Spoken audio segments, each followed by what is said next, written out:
असितगिरिशमस्यां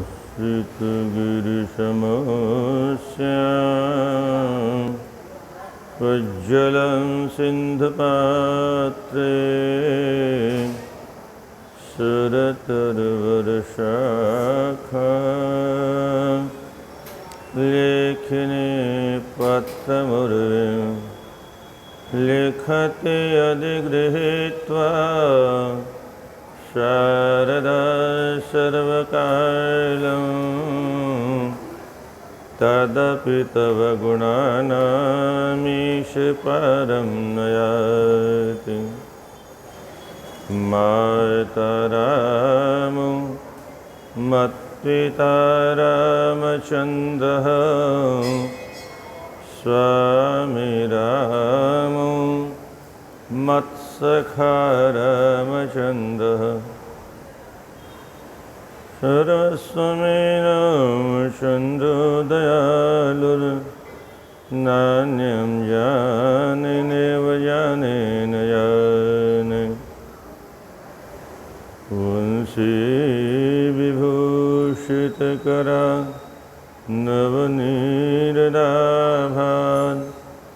पीताम्बरादरुणबिम्बफलधरोष्टान् पूर्णेन्दुसुन्दरमुखा दरविन्दनेत्राद् कृष्णात् परं किमपि तत्त्वमहं न जाने। अतुलितबलधामं हेमशैलावदेयं धनुजवनकृशानुं ज्ञानिनामग्रगण्यं सकलगुणनिधानं वानराणामधीशं रघुपतिप्रियभक्तं वाजयादं नमामि।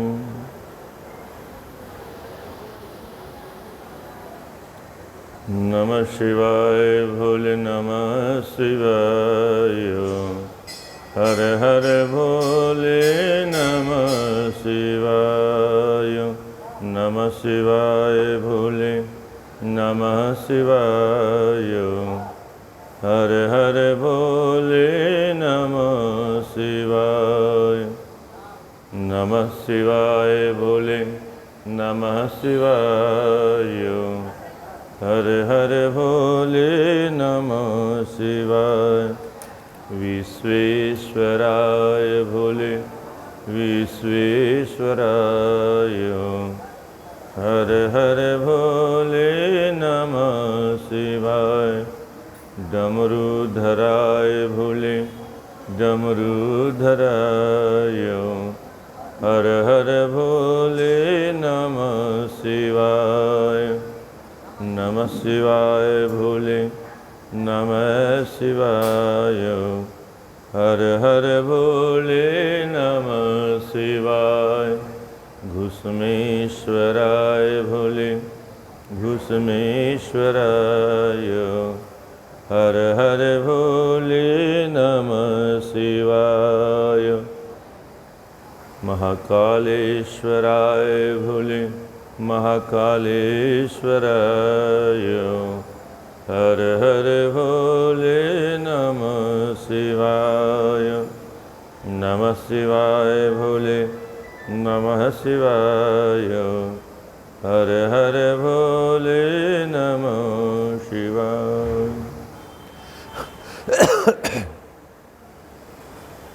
बोले जगन्नाथ भगवान की बोले केदारनाथ भगवान की बोले बद्रीनाथ भगवान की बोले रंगनाथ भगवान की श्री वैकुंठनाथ भगवान की श्री विश्वनाथ भगवान की श्री गंगा मैया की श्री यमुना मैया की श्री हनुमतलाल जी महाराज की सत्य सनातन धर्म की।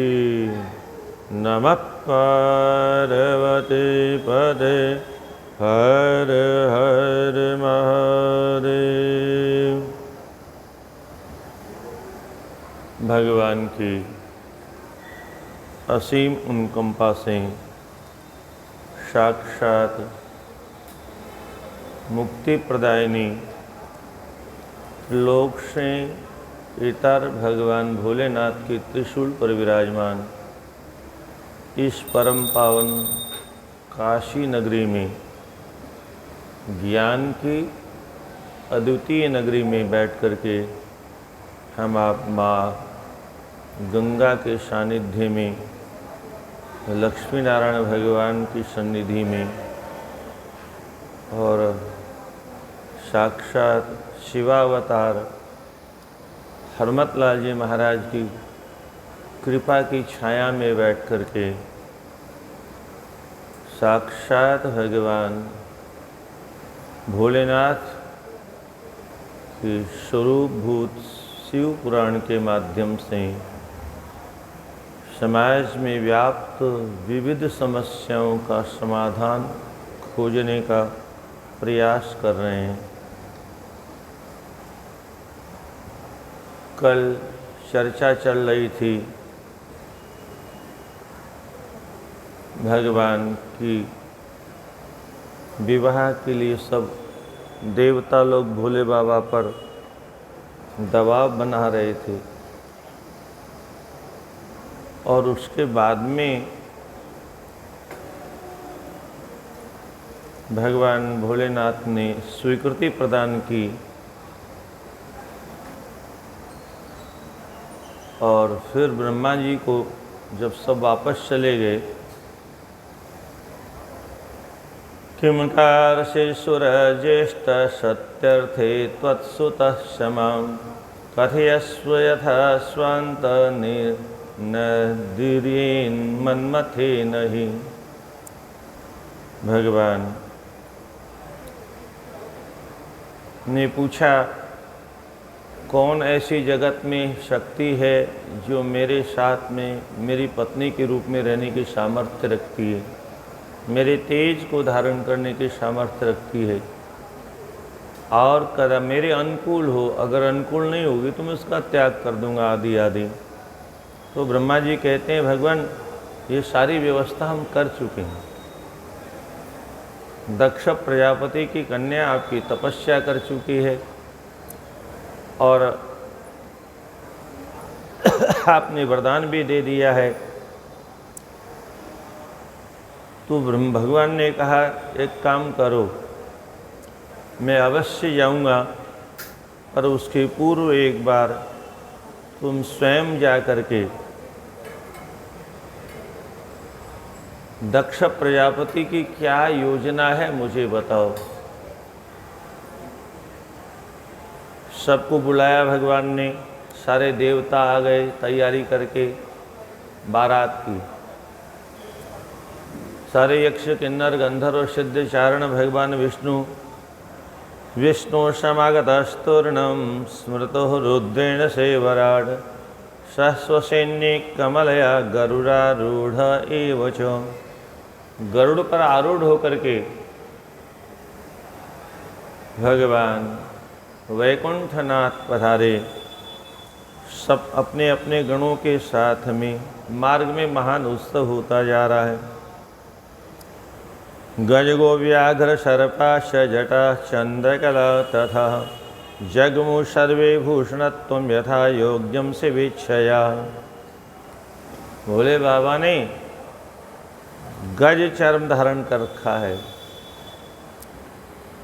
व्याघ्र और सिंह चर्म को धारण कर रखा है, सर्पों को धारण कर रखा है, जटाओं को धारण कर रखा है, चंद्रकला मस्तिष्क पर विराजमान है और बलिवर्द बैल पर आरूढ़ होकर के। बैल क्या है? वृषभो धर्म, साक्षात धर्म ही वह वाहन है जिस पर भगवान भोलेनाथ विराजमान होते हैं। और तपः शौचम दया सत्यम इति पादाः कृते कृताः धर्म के 4 पैर होते हैं, तपः, शौचम, दया, सत्यम। और इसी प्रकार से भगवान भोलेनाथ का जो वाहन है उनके भी 4 चरण हैं। कलयुग में एक चरण में भी धर्म विद्यमान है, 3 चरण लुप्त हो चुके हैं धर्म के।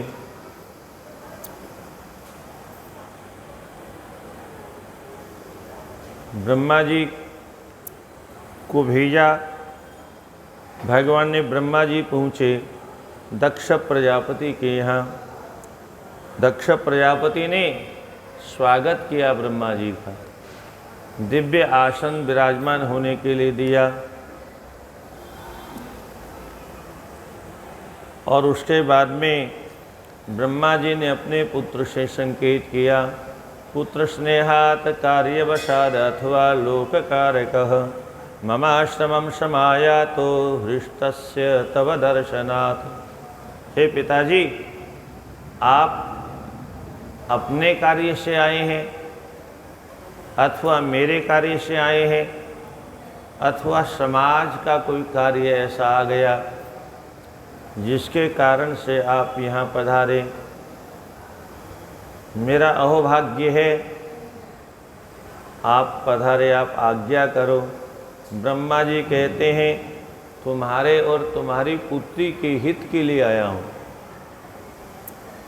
तव पुत्री समाराध्य महादेवं जगत्पतिं यो वरः प्रार्थितस्तस्य समयो अयमुपागतः। जिस उद्देश्य से तुम्हारी पुत्री ने तपस्या की थी, भोलेनाथ प्रसन्न हुए, अब वह समय आ गया है जब अपनी कन्या का तुम भोलेनाथ के हाथ में हाथ दान कर दो। मया यद्वांछितं पूर्वं त्वया च मदनेन च मरीच्याद्यर्मुनिर्वरे तत्सिद्धि मधुना श्रुतः। और हम तुम लोगों ने मिलकर की जो योजना बनाई थी, भगवान भोलेनाथ को नारी के व्यामोह में मोहित करना है, तो अब विवाह करा करके और नारी के मोह में मोहित कराने का मेरा जो उद्देश्य था वह सफल होने वाला है। इसलिए त्वत्पुत्रे आराधितः शंभु सोऽपि तस्या विचिन्तनात् अनुशोधयितुं प्रेप्सुर्वर्तते हिमवद्गिरौ। तुम्हारे पुत्र ने जो विधि पूर्वक आराधना की थी, भगवान भोलेनाथ किसी आराधना से जल्दी संतुष्ट नहीं होते और बहुत छोटे से आराधना करने से भी प्रसन्न हो जाते। आगे बहुत अच्छी अच्छी कथाएं आएंगी, वेश्या पर भी प्रसन्न हो जाते हैं, राक्षसों पर तो प्रसन्न रहते ही रहते हैं। भोलेनाथ ऐसे देवता हैं जो देवता भी जिनको मानते हैं, मनुष्य भी मानते हैं और राक्षस भी मानते हैं। गजब के देवता हैं। आखिर विश्वनाथ जो ठहरे, विश्वनाथ का अर्थ क्या हुआ? संपूर्ण विश्व के नाथ। तो संपूर्ण विश्व में देवता भी हैं, दानव भी हैं, मानव भी हैं, पशु भी हैं, पक्षी भी हैं, सबके स्वामी हैं। नाथ माने नाथी यांचायाम धातु है व्याकरण में। जो जीव ईश्वर से प्रार्थना करे, यांचा माने कामना करे, मांगे, वही परमात्मा दे दें। इसी का नाम नाथ शब्द से संबोधित किया जाता है। वही नाथ नाथ होता है। सामान्य लोक में भी नाथ शब्द का प्रयोग होता है। पत्नी अपने पतिदेव को नाथ कहती, पुराने जमाने की बात है, अब नए जमाने की बात नहीं है। वो नाथ उथ वाला जमाना चला गया। जब पत्नियां अपने स्वामी को नाथ कहती थी, प्राणनाथ कहती थी। ये तो मैकाले की शिक्षा का युग है। ये तो सिनेमा जैसे गंदगी फैलाने वाला युग है। इस युग में हमारे संपूर्ण संस्कृति को नष्ट करने की योजना है और वो सफल हो गए, और हम में से किसी ने ध्यान नहीं दिया। हमारे धर्माचार्यों ने ध्यान नहीं दिया, हमारे कथावाचकों ने ध्यान नहीं दिया, हमारे समाज सुधारकों ने ध्यान नहीं दिया। सनातन धर्म की रक्षा कैसे हो, सनातन धर्म कैसे सुरक्षित रहे, हम कहाँ थे, क्या थे, हमारे पूर्वज क्या थे, हमारे बाप दादे कैसे थे, हम कैसे हैं, हमारी संतान आज कैसी है और इनकी संतान कैसी होगी, कल्पना करके ही हृदय कांप जाता है। आज जब माता पिता के सामने अपने ही बच्चों को फटे कपड़ों में देखते हैं, हमें शर्म आती है, पर उनके माता पिता को शर्म नहीं आती। क्या है ये, कहाँ जा रहे हैं? ये सिनेमा की कृपा है। हमारे बच्चों के कपड़े तक, और तो लज्जा और शर्म तो गई चूल्हे भांड में, घूंघट भी गया, चुन्नी भी गई, वो भी सब गया, पर ये कपड़े भी फाड़ दिए।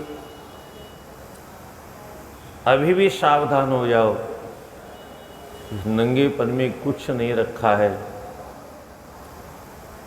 तो इन सभी समस्याओं का समाधान है। आज आप जो कथा सुनेंगे बहुत अद्भुत है। ब्रह्मा जी जब भगवती सती के साथ में भगवान भांवरी दे रहे थे, उस समय केवल भगवती के 2 चरण वस्त्र से बाहर दिखाई दे गए। वो ब्रह्मा, हालांकि ब्रह्मा जी का वो नाटक है, परंतु उसके बाद में भगवान भोलेनाथ ने मारने के लिए त्रिशूल उठा लिया। भोलेनाथ, ये आप लोगों ने कथा सुनी होगी कभी। एक चरणों की थोड़ी सी झांकी देख करके ब्रह्मा जी की बुद्धि में काम का कीड़ा काट सकता है या नहीं? तो जो आज के बच्चे जैसे कपड़े पहनते हैं, उनके परिवार के लोगों का जीवन कैसा होगा? कितना बड़ा पाप। आज का पिता कोई सतयुग का तो है नहीं, आज का भाई कोई सतयुग का नहीं है, आज का कोई अड़ोसी पड़ोसी सतयुग का नहीं है। कभी कभी मैं कहा करता हूँ, आपका मन बहुत पवित्र है, बहुत अच्छे हो, पर इधर से कोई रावण जा रहा है, उसका आप क्या करोगे? किसी रावण की दृष्टि आपके ऊपर पड़े क्यों? परंतु मम्मी और डैडी ने तो अपने आप को बेमौत मार लिया, वो बोलने लायक नहीं। हमारा जमाना ऐसा, जमाना ऐसा अरे कैसा जमाना भाई? सूर्य वही है, धरती वही है, आकाश वही है, अग्नि जल सब वही, हवा सब कुछ वही है। क्या बदल गया भाई? जमाना बदल गया। कैसी पागलपने की बात करते हैं लोग। तुम्हारी खोपड़ी बदल गई है, और वो सिनेमा वाले विधर्मियों ने बदल दी। उनका एक ही सिद्धांत था, हमें हिंदू धर्म का सत्यानाश करना है। वो कर दिया उन्होंने, वो सफल हो गए। हम आंख बंद करके बैठे रहे। इन ग्रंथों को हमने पढ़ना बंद कर दिया। जिनसे थोड़े बहुत संस्कार हमारे जीवन में आते हैं, वो हमने बंद कर दिए। कथावाचकों ने नौटंकी करना प्रारंभ कर दिया। कथा के माध्यम से कोई ज्ञान नहीं दे दिया जाता है किसी प्रकार। आखिर हमें सही मार्ग बताएगा कौन? इस व्यासपीठ की जिम्मेदारी है। ये व्यासपीठ पैसा कमाने के लिए नहीं है, ये दौलत बटोरने की गद्दी नहीं है, यह धर्म प्रचार करने का सर्वोत्कृष्ट साधन है।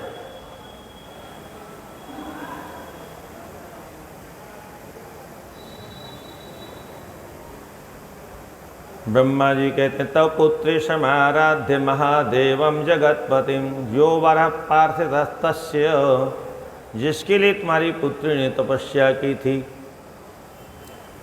वो भगवान शिव, उनको तुम इसका दान कर दो। तस्मात् दक्षतनयां शंभुअर्थम परिकल्पतम तस्मै देह्य विलंबेन कृता ते कृतकृत्यता। अब इसमें विलंब नहीं होना चाहिए। मैं भोले बाबा को लेकर के आता हूँ नारद इत्यादि के साथ में, और तुम तैयारी रखो विवाह की।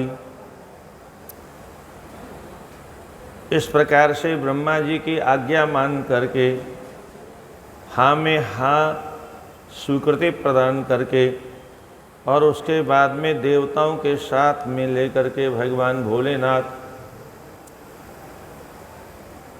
बारात की तैयारी कर रहे हैं।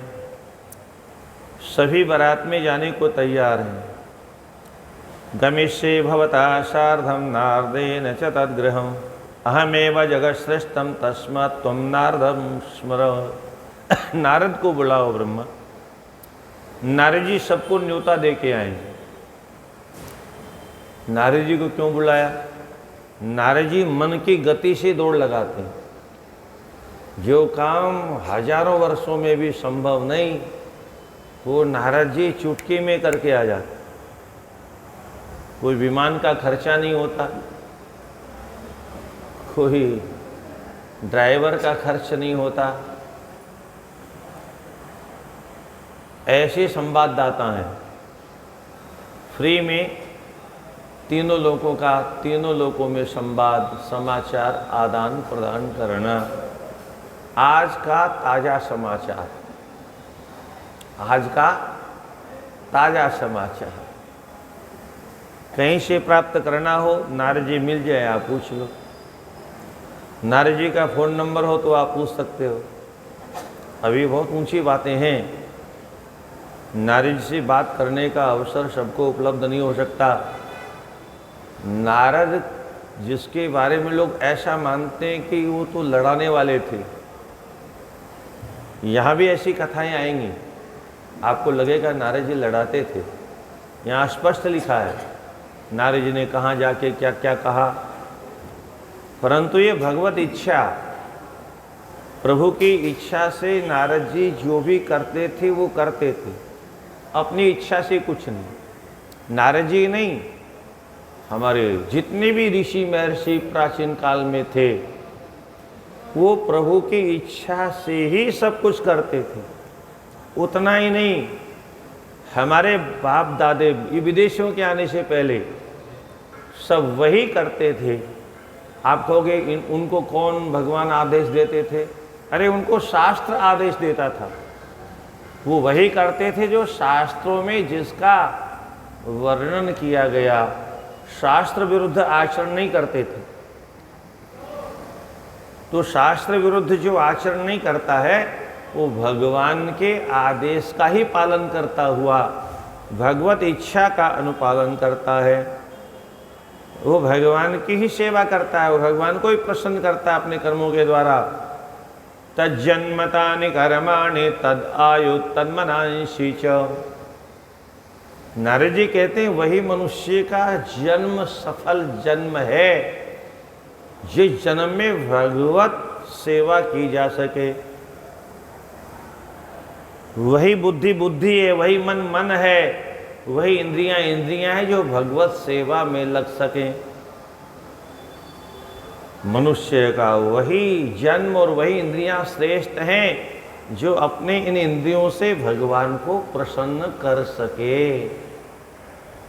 जो भगवान को प्रसन्न नहीं करता है, केवल संसार वालों को प्रसन्न करता है, तो संसार वाले तो आज हैं, कल पता नहीं कौन विदा हो जाएगा, 1 सेकंड बाद में पता नहीं कौन विदा हो जाएगा। तो हमने तो बहुत प्रसन्न किया संसार वालों को, और ये तो चुपके से चले गए, बताया भी नहीं कि आज हम जा रहे हैं, लौट के नहीं आएंगे। बिना बताए गए थे किसी काम से और चले गए किसी काम से। संसार के लोग ऐसे ही हैं, इसलिए संसार के लोगों को वैसे भी प्रसन्न नहीं किया जा सकता, और अगर जीवित भी रहें तो भी किसी को प्रसन्न किया जा सके, यह संभव नहीं। कुछ भी कर लो, कितना भी कर लो, यहाँ जिसको देखो वही मुंह फुला के बैठा रहता है।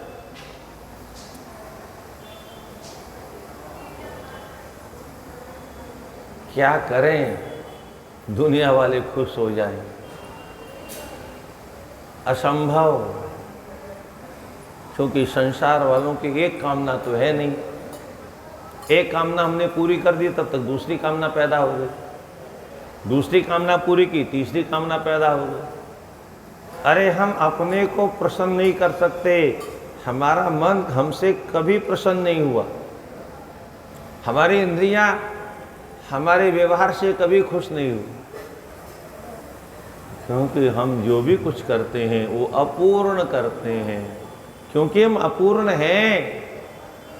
पूर्ण तो एकमात्र परमात्मा। ओम पूर्णमदः पूर्णमिदं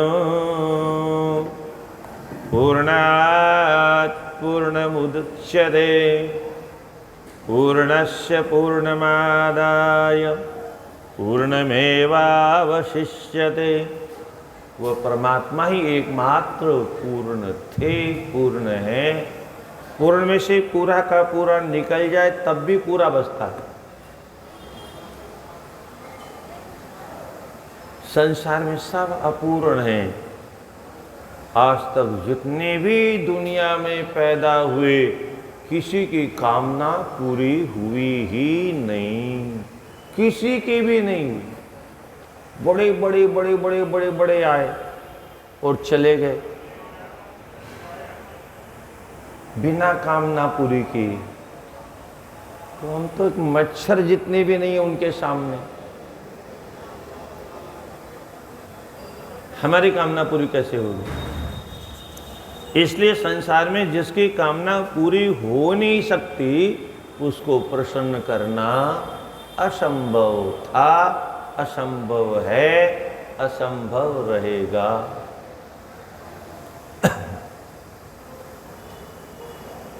सब कुछ देने के बाद में भी दुनिया वाले खुश नहीं होते। इसी बात का घर में ज़्यादा झगड़ा होता है। तो ब्रह्मा जी कहते हैं, देया तस्मै मया पुत्री तदर्थम परिकल्पितम ममाभीष्टमिदं कार्यम त्वरवाक्यादधिकं पुनः। ये मेरा भी अभिष्ट है, तुम्हारा भी अभिष्ट है। सभी बाराती चल रहे थे, चर्चा बारातियों की हो रही थी। गमिष्ये भवता सार्धम। सारे देवता, यक्ष, किन्नर, गंधर्व नारद जी के द्वारा बुलाए गए। मरीचि, अंगिरा, पुलह, पुलस्त, भृगु, वशिष्ठ आदि सब पधारे। और चैत्र शुक्ल पक्ष के, फाल्गुन मास के चैत्र शुक्ल पक्ष की त्रयोदशी को यात्रा प्रारंभ हुई विवाह के लिए। सर्वेश्वरगणैः ब्रह्म विष्णु पुरस्सरे तथा तैर्मुनिभिर्गच्छन् स बभूव पथि शंकरः। मार्ग में तमाम उत्सव मनाया जा रहा है। देवादिक भी अपने अपने विधि से गीत गा रहे हैं, गंधर्व भी गा रहे हैं, अप्सराएं नृत्य कर रही हैं, और भूत प्रेत आदि आदि वो अपने हिसाब से चल रहे हैं। हैं। भूमंडल के सारे गण भी भोले बाबा के। अब गणों की संख्या तो पीछे वो सुनने और सुनाने अद्भुत है। करोड़ों करोड़ों प्रकार के अलग अलग गण, वो 100-200 प्रकार के नहीं, अद्भुत है। सर्वे श्रवणास्तत्र स्वयं दक्षेण सत्कृतः। दक्ष प्रजापति के यहाँ सारा जब देव समुदाय पहुँचा, दक्ष प्रजापति ने आगे बढ़कर के सबका स्वागत किया। अथ दक्षम प्रसन्नात्मा, प्रसन्न होकर के सर्वेश्वर भगवान भोलेनाथ का स्वागत किया।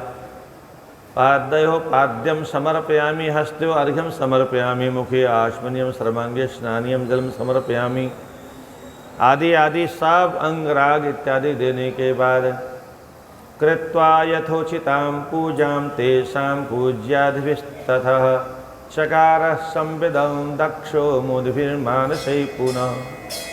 मुनियों का पूजन किया, ऋषि महर्षियों का पूजन किया। प्रणपत्य त्वया कर्म कार्यम वैवाहिकम विभोः। और अपने पिताश्री से कहा, पिताजी आपको ही विवाह करवाना, क्योंकि संपूर्ण वेद आपके द्वारा प्रकट हुए, तो आपसे अधिक और विवाह की विधि कौन जानेगा। हालांकि ये कहते हैं हम लोग कि ब्रह्मा जी के द्वारा वेद प्रकट हुए, ब्रह्मा जी को तो भगवान ने प्रदान की, तो इसका मतलब पहले वेद भगवान के पास थे। और भगवान के पास कब से थे? बोले जब से भगवान थे। इसका मतलब बोले जैसे भगवान अनादि हैं वैसे ही वेद भी अनादि हैं। वेदों को किसी ने बनाया नहीं। और ईमानदारी की बात यह है, वेद हैं क्या? बोले जो भगवान है वही वेद है, जो वेद है वही भगवान है। वेद प्रणहितो धर्म ह्यधर्मस्तद्विपर्ययः, वेदो नारायणो साक्षात् स्वयंभूरिति शुश्रुम। धर्म क्या है? बोले जो वेद कहता है। अधर्म क्या है? जिसको वेद निषेध करता है।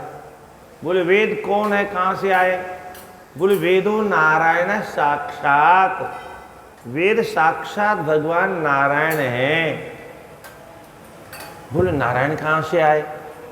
अरे बोले गजब की बात करते हो, वो तो अनादि हैं। स्वयंभू, स्वयं प्रकट हुए, उनको कोई बनाने वाला नहीं। जैसे कोई आपसे हमसे पूछे आप सांस कब से ले रहे हो, तो क्या कहेंगे? जब से हम हैं।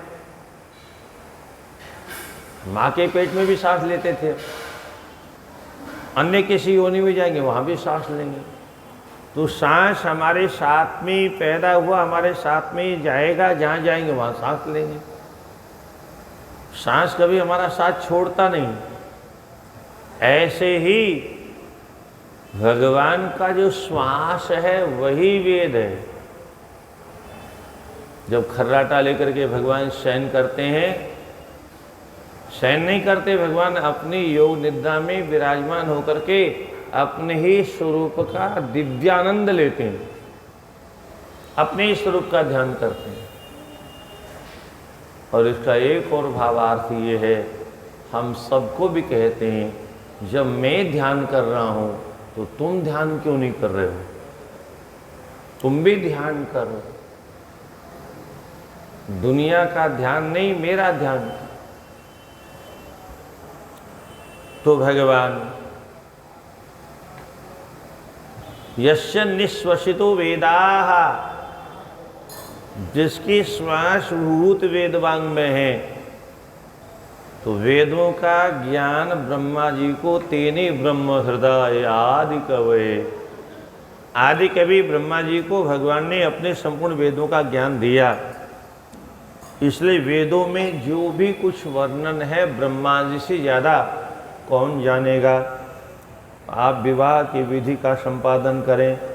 ब्रह्मा जी ने बाढ़मित्य अमप्युक्त्वा प्रनष्टे न अंतरात्मना, मैंने ऐसा ही होगा आश्वासन प्रदान किया। और उद्वाह विधनासोपि पाणिम जग्राह रसितः, मैंने विवाह की विधि प्रारंभ की,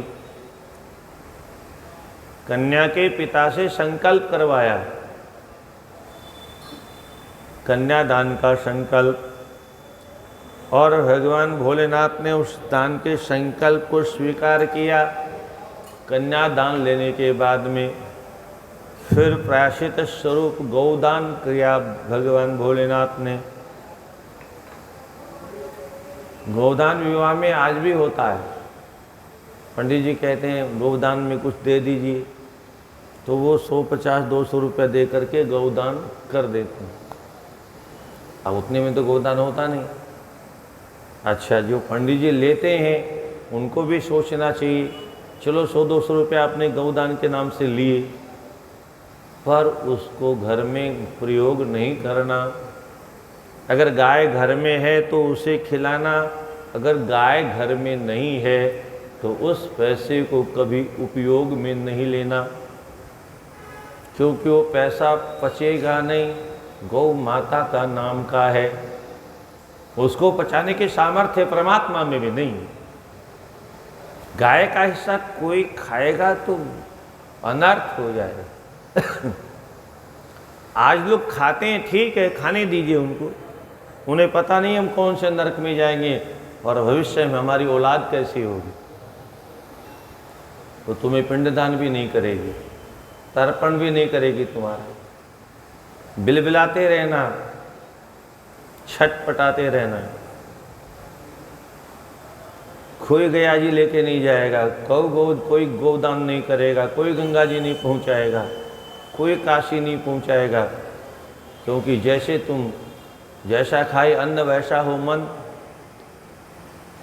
तो गाय का हिस्सा कभी ब्राह्मण को नहीं खाना चाहिए। तो जो भी संकल्प किया ब्याह शादी में कन्यादान के नाम समय गौदान का पैसा, उसको गौशाला में ही पहुंचाना चाहिए। तो उद्वाह विदनासोपि पाणिम जग्राह रसितः दाक्षायण्या वरतनो तदानीं वृषभध्वजः। भोले बाबा ने कन्यादान को स्वीकार किया। अहम हरिस्त्वदाद्या वै मुनयस्य सुरागणाः नेमु सर्वे संस्तुतिभिः तोष्यामासुरीश्वरम। सबने भगवान भोलेनाथ को और भगवती को नमन किया। और वह जो अद्भुत उत्सव चल रहा था, उस अद्भुत उत्सव में देवानां बांद्राणां रक्षां कुरु सत्यानया शतां संसार सारिणां शंभो मंगलम सर्वदा तथा। हे विष्णु भगवान ने कहा, हे भगवान आप सबका मंगल करें। और ये जो आपकी धर्म पत्नी है, एक बात बहुत अद्भुत लिखी है, इसको सुनिए आप। और ये कोई यहाँ लिखी है इसलिए नहीं सुनना है, ये कानून था जो भगवान के द्वारा बनाया गया था। कथा सुनाने की विधि बदल गई। उस समय जरूरत नहीं थी, पर आज जरूरत है। भगवान कहते हैं आप दोनों देवताओं की भी रक्षा करें, मनुष्यों को भी रक्षा करें, सभी जीवों की रक्षा करें। और ये जो आपकी धर्मपत्नी, बहुत ध्यान से सुनिए, राधे राधे, ये एनाम साभिलाषो वे दृष्ट्वा श्रुत्वा अथवा भवेद तम हन्याः सर्वभूतेश विज्ञप्ति में प्रभो। भोलेनाथ से भगवान विष्णु कहते हैं मेरी आपसे एक प्रार्थना है, ये आपके धर्म पत्नी है, इसकी और कोई बुरी नज़र उठा के देखे तो मेरी प्रार्थना है उसकी आपको तुरंत हत्या करनी है, उसका वध कर देना है। क्या है ये विष्णु भगवान का बनाया हुआ कानून है। किसी के साथ में किसी का विवाह हो गया, विवाह के आप कहोगे विवाह के पहले क्या देखना चाहिए? विवाह के पहले भी देखना वर्जित है, पर विवाह के पहले कम से कम कन्या को मांगने का अधिकार तो है, ये तो होता है। पर विवाह के बाद में तो वो अधिकार भी समाप्त हो गया, उसका तो दान हो गया।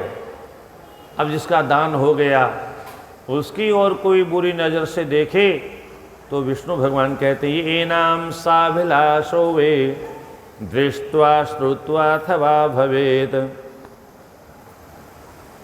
इसको देख करके जो कामासक्त हो जाए अथवा इनके सौंदर्य को सुन करके जो कामासक्त हो जाए वह वध का पात्र है, उसको जीने का कोई अधिकार नहीं है, उसको तुरंत प्राण दंड देना चाहिए।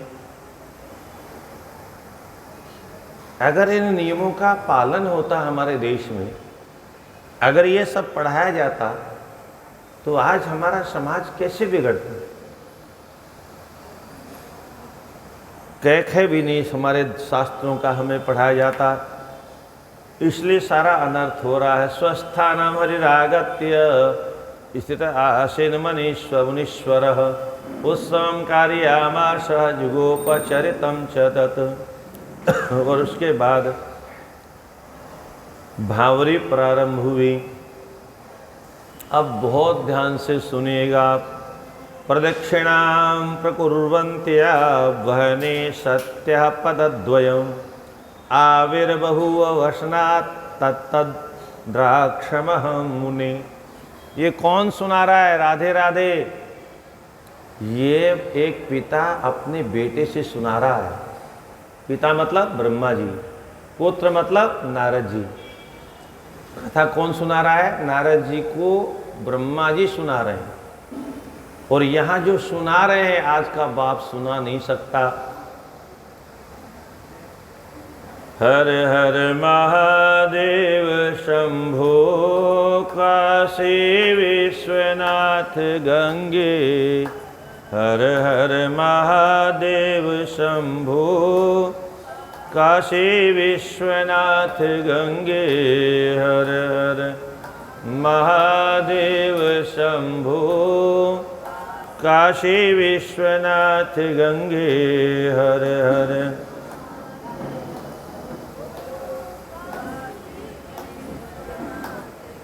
ब्रह्मा जी कहते हैं बेटे नारद, जब पति पत्नी दोनों भांवरी दे रहे थे, मात्र 2 चरण वस्त्रों से सती के मुझे दिखाई दे गए। मात्र 2 चरण, और उतने में ही मेरी मन की भावना में काम का प्रवेश हो गया। ये एक पिता अपने पुत्र से कह रहा है। इसका मतलब प्रत्येक पिता को अपनी गलतियों को अपनी संतान से शेयर करना चाहिए। आज की भाषा में, मेरे साथ में ऐसी दुर्घटना घटी, मुझसे ऐसी गलती हुई, मुझसे ऐसा अपराध हुआ और उसके बाद में ये सब हुआ। बेटे कम से कम तुम कभी ऐसी गलती नहीं करना। अपनी संतान को सावधान करना, पहली बात। दूसरी बात, इसी बहाने आने वाले सारे संसार के लोगों को सावधान करना। ब्रह्मा जी कहते हैं ये गलती मुझसे हो सकती है तो अन्य से नहीं हो सकती, इसमें क्या प्रमाण है? मेरे जैसे व्यक्ति से इतना बड़ा अपराध हो सकता है, तो हे संसार के लोगों, तुमसे भी ये अपराध हो सकता है। इसलिए मैं तुमसे कहता हूँ, तुम ये अपराध कभी नहीं करना। अपनी दृष्टि को अपने बस में रखना, अपने मन को अपने वश में रखना, अन्यथा बड़ा अनर्थ हो सकता है। नारद जी के बहाने से ब्रह्मा जी ने सारे संसार को उपदेश दिया, क्योंकि सारा संसार ब्रह्मा जी का बनाया हुआ है। तो अपने संतान को उपदेश कौन देगा? एक पिता अगर अपने संतान को उपदेश नहीं देगा तो कौन देगा? इसलिए स्वयं भगवान ब्रह्मा जी कहते हैं, मदनाविष्ट चेतांश भूत्वांगानि विलोकयद अहम सत्याद्विजश्रेष्ठ शिव माया विमोह। ये माया मुझे भी मोहित कर लेती है। माया से मोहित होकर के मैं बार बार सती के विभिन्न अंगों की ओर दृष्टि डालने लगा। इस प्रकार से शंभुर्लज्जया वक्त्रम प्रत्यक्षम न विलोकितम न च सा लज्जयाविष्टा करोति प्रगटम मुखम। मेरे मन में उस देवी के मुख को देखने की इच्छा प्रकट हो गई। अभी सिनेमा देखने वालों को सुना रहा हूं कि एक थोड़ी सी दृष्टि चरणों पर पड़ने के बाद ब्रह्मा जी विचलित हो सकते हैं। जो 24 घंटे सिनेमा देखते हैं, जो 24 घंटे मोबाइल में गंदगी देखते हैं, उनका क्या होगा। हमारे पूर्वज अपनी गलतियों को छिपाते नहीं थे, अपनी गलतियों को जानबूझ के छुपाते थे ताकि आगे के लोग सावधान रहें। आज हम अपनी गलतियों को छिपाते हैं और जो अच्छाई हमारे अंदर नहीं होते उसको दुनिया को दिखाते हैं। झूठे ही, कोई अच्छाई नहीं है। बताया ना एक दिन आपको, कोरोना काल में एक केला पकड़ करके 50 लोग हाथ लगा रखे थे उसमें, वो दान कर रहे थे। एक केला, कितने बड़े दानी है वो लोग। एक केला के लिए फोटो खिंचवा रहे हैं, अखबार में दे रहे हैं, मीडिया में दे रहे हैं। अगर बहुत बड़ा दान किया होता तो पता नहीं क्या करते।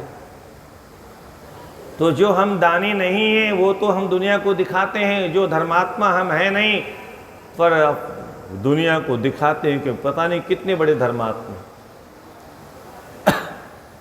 ईश्वर हमसे ज़्यादा हमको जानता है, हम नहीं जानते उतना जितना ईश्वर हमसे ज़्यादा जानता है। क्योंकि वो यहाँ भी बैठा है, बाहर भी बैठा है। उसका एक नाम अंतर्यामी है, एक नाम बहिर्यामी है। वो बाहर भीतर, जैसे हवा हमारे बाहर भी है, हवा हमारे भीतर भी है। आकाश जैसे हमारे बाहर भी है, आकाश जैसे भीतर भी है, ऐसे ही परमात्मा हमारे बाहर भी है, हमारे भीतर भी है। बम्बई जाएंगे तो भी परमात्मा, अमेरिका जाएंगे तो भी परमात्मा, वहाँ भी बाहर भीतर सब जगह रहेगा। इसलिए कहीं भी जाएं, ईश्वर से हम अपने आप को बचा नहीं सकते। इसलिए वो सर्वत्र हमारे ऊपर नज़र रखते हैं, हमेशा ध्यान रखना चाहिए। और वह देख रहा, हम क्या करते हैं, कोई देख तो नहीं रहा है। अरे कोई देख रहा है कि नहीं देख रहा है उसको छोड़ो। क्या कोई देख रहा है कि नहीं देख रहा है उसको गोली मारो। वो देख रहा है, सारे संसार का बाप देख रहा है, उससे डरो। यहां तो दुनिया में देखने वाले के सामने भी गोली मार देते हैं, दिन दहाड़े बाजार में मार देते हैं। कोई क्या कर लेगा? कोई कुछ करता है? अभी उदयपुर में गला काट दिया, दिन दहाड़े काट दिया, किसने क्या कर लिया? महाराष्ट्र में दिन दहाड़े किसने क्या कर लिया? अब बाद में पकड़ते रहो तो।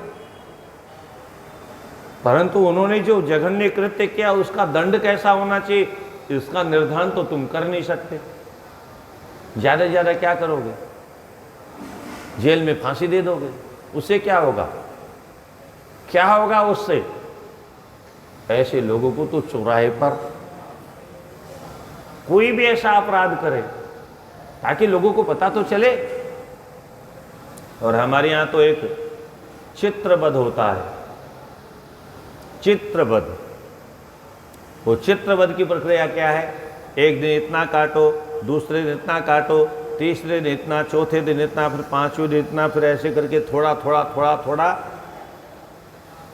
हम तो कहते हैं ऐसे अपराधियों को और माँ बहन बेटी की इज्जत से खेल करने वाले लोगों को ऐसा ही दंड देना चाहिए और उसकी लिस्ट बना करके पूरे भारत में प्रचार करना चाहिए। आज फलाने शहर के चौराहे पर ऐसा होगा, फलाने व्यक्ति का फलानी जगह ये काटा जाएगा, पूरे देश में घुमाना चाहिए ऐसे लोग, ताकि लोगों में ऐसा भय बैठ जाए दोबारा कभी कोई अपराध करने का दुस्साहस करे। पर ये नहीं कर सकते, ये तो मानवाधिकार के खिलाफ है। अरे वो मानव है, वो पशु भी नहीं है, क्योंकि पशु ऐसा नहीं करता है। पशु 1 साल 2 साल के बच्चा के पास उसको छूता भी नहीं है। पशु से भी गया बीता है, वो मनुष्य नहीं है। मनुष्य हो तो मानवाधिकार का प्रयोग करो, मनुष्य नहीं, वो पशु से भी गया बीता है।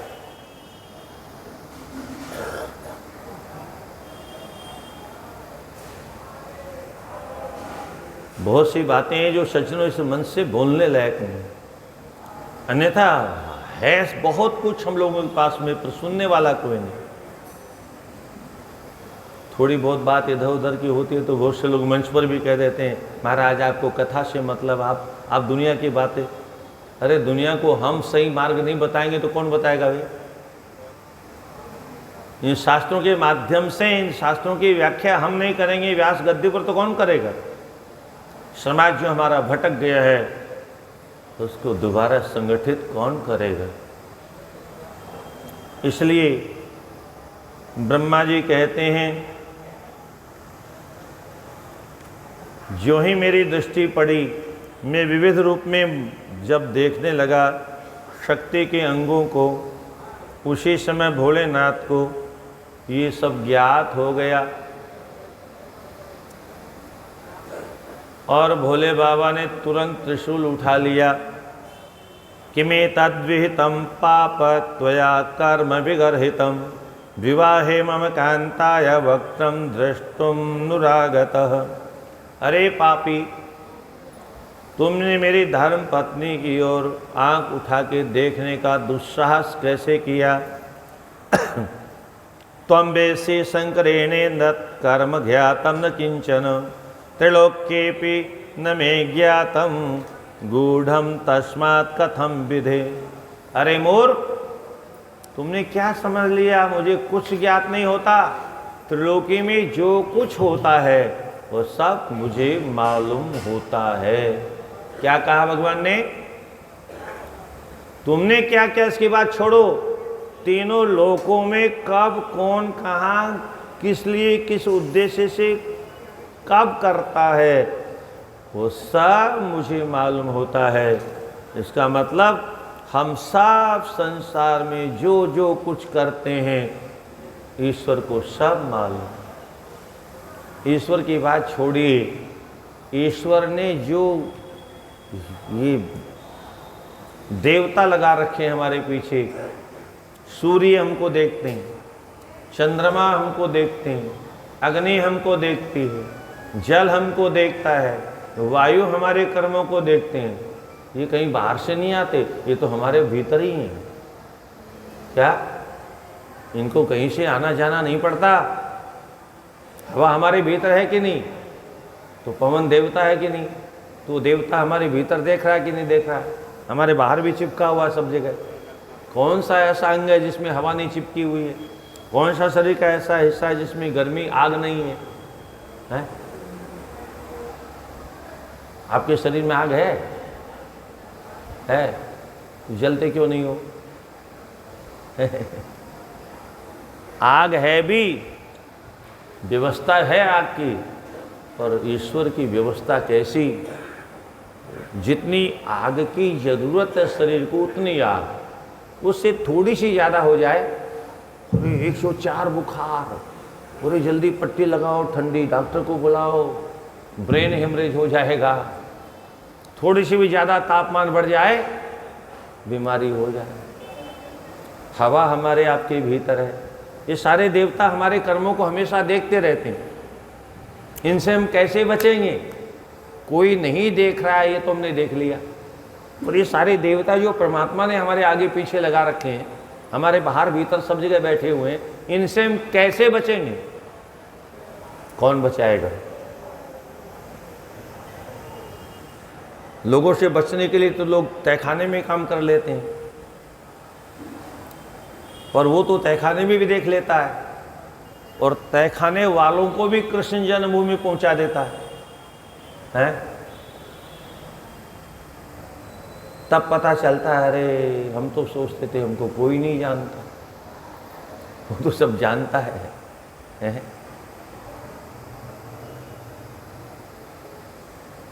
एक व्यक्ति रोजा रखता था, क्या, और प्यास उसको बड़ी सताती थी, तो प्यासा रहा नहीं जाता था, तो जब नहाने जाता था तो नदी में डुबकी लगाया, भीतर भीतर पानी पिया और बाहर आ गया। और मन में ऐसा मानता था, मैं ऐसा पानी पीता हूँ कि खुदा को भी नहीं मालूम होता, मैं ऐसा पानी पीता हूँ कि खुदा को भी मालूम नहीं होता। एक दिन क्या हुआ, वो नदी में पानी पी रहा था और उसके मुंह में मछली घुस गई। मछली घुस गई। जो ही मछली घुसी, अब वो फंस गई, उसकी पूंछ बाहर रह गई। अब वो बाहर, अरे क्या हुआ, तब लोगों ने देखा है पूंछ मछली, अरे क्या है, मर जाऊंगा, जल्दी निकालो उसको। खैर लोगों ने खींच खाच के निकाला उसको। अरे बोले घुसी कैसे, अरे बोले मैं खुदा को बेवकूफ समझता था, मैं कहता था ऐसा पानी पीता हूँ कोई नहीं देखता, कोई नहीं जानता, पर मुझे क्या मालूम, खुदा को सब मालूम है। मुझे क्या मालूम कि खुदा सब पानी के अंदर भी देखता है। तो उसने आज दुनिया को दिखाने के लिए मछली ठूस दी मेरे मुंह में। खुदा सब जानता है। क्या, खुदा की खुदाई कोई नहीं जानता। कोई फकीर चिल्ला रहा था, खुदा की खुदाई कोई नहीं जानता। एक कोई बाबा जी मिल गए हमारे जैसे, उसको पकड़ के ले गए गंगा जी के पास में, बोलो देख खुदा की खुदाई दिखाएं तुमको। क्या, खुदा की खुदाई दिखाएं?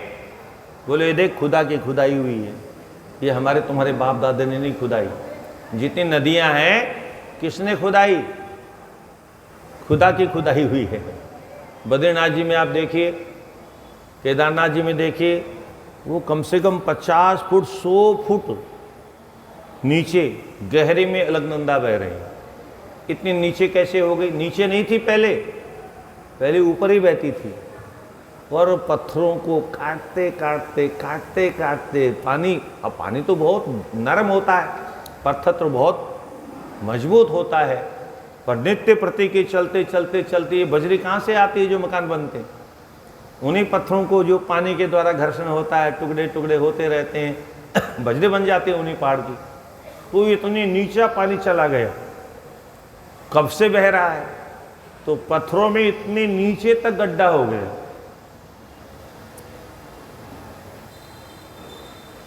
तो ये नदियां ईश्वर के द्वारा खुदाई हुई हैं, किसी इंसान ने इस नहर को बनाया नहीं।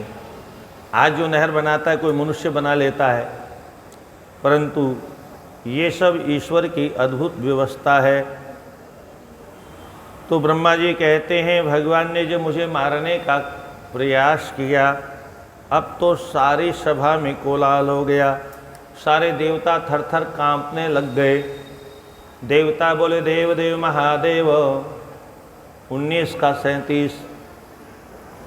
देव देव महादेव शरणागत वत्सल, ब्रह्मांडम रक्ष रक्षेश कृपाम कुरु महेश्वर। भगवान आप ब्रह्मा को मार देंगे? अरे आप तो सारे संसार के रक्षक हैं, आपको रक्षा करनी चाहिए। जगत पिता, आप जगत के पिता हो, महेश हो, जगत माता सती, ये सती जगत की माता है। और हरि ब्रह्मादय सर्वे दासः, आपके सब दास हैं, इसलिए कृपा करो। ब्रह्मा जी बोले, दक्ष ने भी प्रार्थना की, दक्षो मेवेति मेवेति पाणिमुद्यम्य शंकितः वार्यामाश भूतेशं क्षिप्रमेत्य पुरोगतः। हे भगवान ऐसा मत करो, ऐसा मत करो, ऐसा मत करो, बार बार अपने जमाई बाबू से कह रहे हैं। पर भोले बाबा कहते हैं विष्णुनामेति भक्तेन यदिदानि मुदीरतम। अभी थोड़ी देर पहले भगवान विष्णु ने क्या कहा था? तुम्हारी पत्नी की ओर जो गंदी नज़र से देखे उसका वध कर देना। मैं उनके बनाए हुए नियम का पालन कर रहा हूँ। इस दुष्ट ने मेरे पत्नी की ओर देखा, अब मैं इसे जिंदा छोड़ नहीं सकता, इसलिए इसने ये वध के लायक है। भगवान कहते हैं शक्ति रहते हुए जो अपराधी को दंड नहीं देता है उसका पाप उसे स्वयं भोगना पड़ता है। जो राजा, जो नेता, जो मुख्यमंत्री, जो प्रधानमंत्री शक्ति रहते हुए अपराधियों को दंड नहीं दें तो वो पाप उनको भोगना पड़ता है। इसलिए कितनों का वंश नष्ट हो गया, कितनों का वंश बर्बाद हो गया, कितनों के बच्चे अनपढ़ रह गए, मूर्ख रह गए। वो नहीं समझते हैं, वो समझते हैं दौलत इकट्ठी हो गई, रे उल्लू के पट्टे तुम्हारी औलाद मूर्ख रह गई।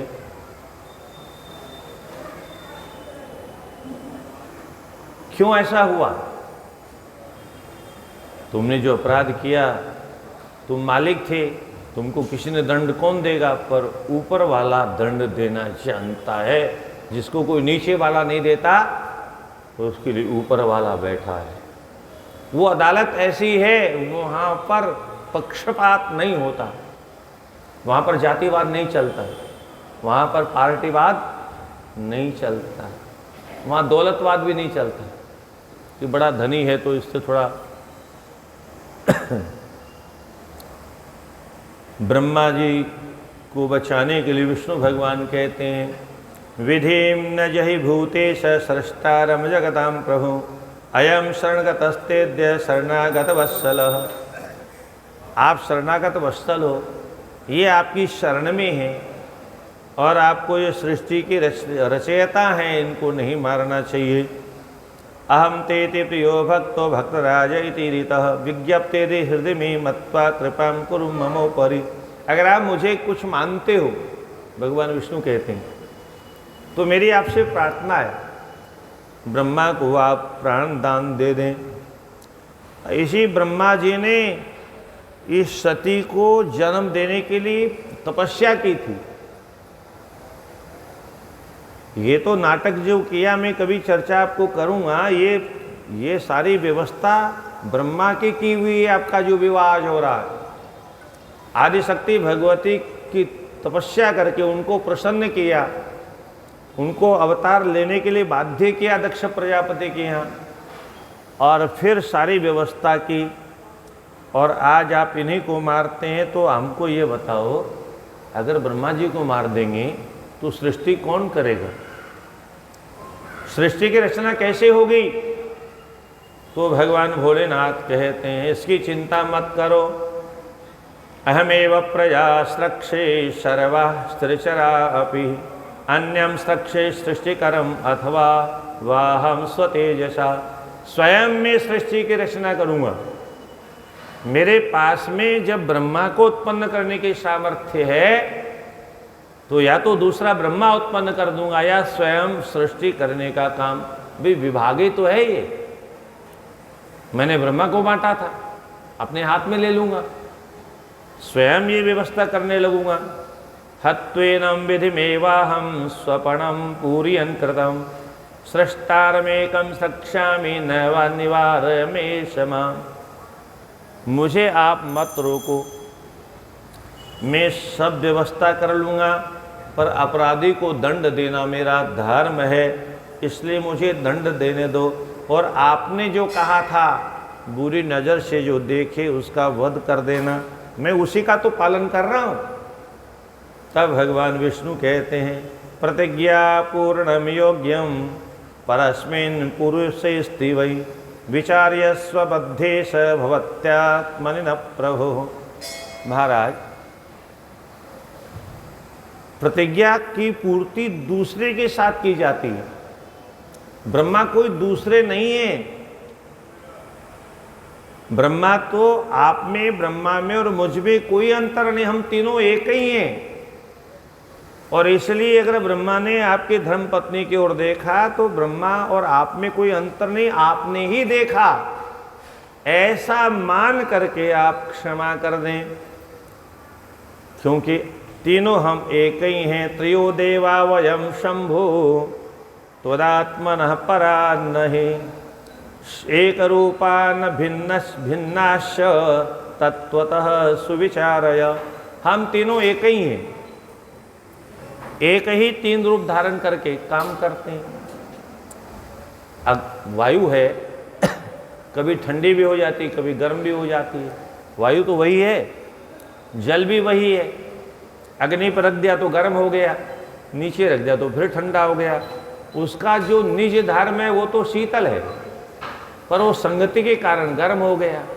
आप संगति से हटा दो फिर ठंडा हो जाएगा। तो भगवान मारने की प्रतिज्ञा जो की थी वो दूसरे के लिए चरितार्थ होती है। आप अपने को कैसे दंड देंगे? क्योंकि ब्रह्मा तो आपके ही स्वरूप हैं, आप में ब्रह्मा में कोई अंतर नहीं है। इस प्रकार से समझाया। हे विष्णु सर्वभक्तेश कथमात्मा विधिर्मम। तब भोलेनाथ कहते हैं आप ऐसा कैसे कह सकते हो? ब्रह्मा का शरीर अलग दिखाई देता है, मैं अलग हूँ, आप अलग दिखाई देते हो, तो हम सब एक कैसे हुए? तो फिर भगवान विष्णु कहते हैं न ब्रह्मा भवतो भिन्नो न त्वं तस्मा सदाशिव न वाहम भवतो भिन्नो न मत्वं परमेश्वर। ब्रह्मा आपसे भिन्न नहीं है, मैं भी आपसे भिन्न नहीं हूँ।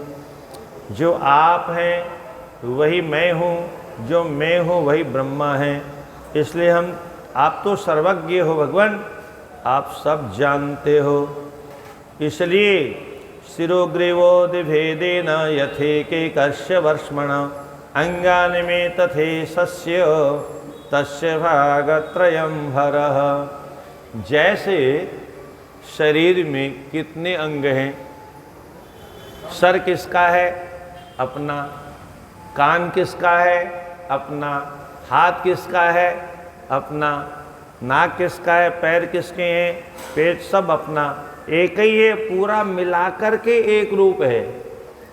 ऐसे ही ब्रह्मा विष्णु महेश हम तीनों अंग के नाम अलग अलग हैं, पर जैसे सब एक ही हैं, ऐसे आप अपने को ब्रह्मा को और मेरे को मानिए। हम तीनों एक ही हैं। यज्ज्योतिरभ्रश्वपुरं पुराणं कूटस्थमव्यक्तमनन्तरूपं नित्यं च दीर्घादिविशेषणाद्यै हीनं शिवस्त्वं तत एव सर्वम्। जैसे ज्योतिमय आकाश, अग्नि, जल, वायु, पृथ्वी, ये सब एक ही आपके द्वारा निर्मित, आपसे निकले हैं, तो आप में इनमें कोई भेद नहीं है। ऐसे ब्रह्मा में और आप में कोई भेद नहीं है। इस प्रकार से बहुत प्रार्थना की, तब जाकर के भोले बाबा ने क्षमा किया और कहा जाओ मैं क्षमा कर देता हूँ। और उसके बाद ब्रह्मा जी ने क्षमा याचना की, भगवान मेरे अपराध को क्षमा कर दीजिए। भोले बाबा कहते हैं सुनो, तुम अपना मस्तिष्क देख लो, सुरक्षित है कि नहीं। मैंने काटा नहीं है। ब्रह्मन्तात प्रसन्नोहम निर्भयस्तुम भवाधुना स्वशीर्षम स्पर्श हस्तेन मदाज्ञां कुरु संशयम्। स्वशीर्षम स्पर्श हस्तेन, अपने हाथ से अपना मस्तिष्क देखो। और जो ही ब्रह्मा जी ने, ध्यान से सुनिए, जो ही ब्रह्मा जी ने अपना मस्तिष्क देखने का प्रयास किया, वहाँ भोले बाबा का मस्तिष्क दिखाई दिया। ये जो भोले बाबा का मस्तिष्क दिखाई दिया, इसका तात्पर्य क्या है?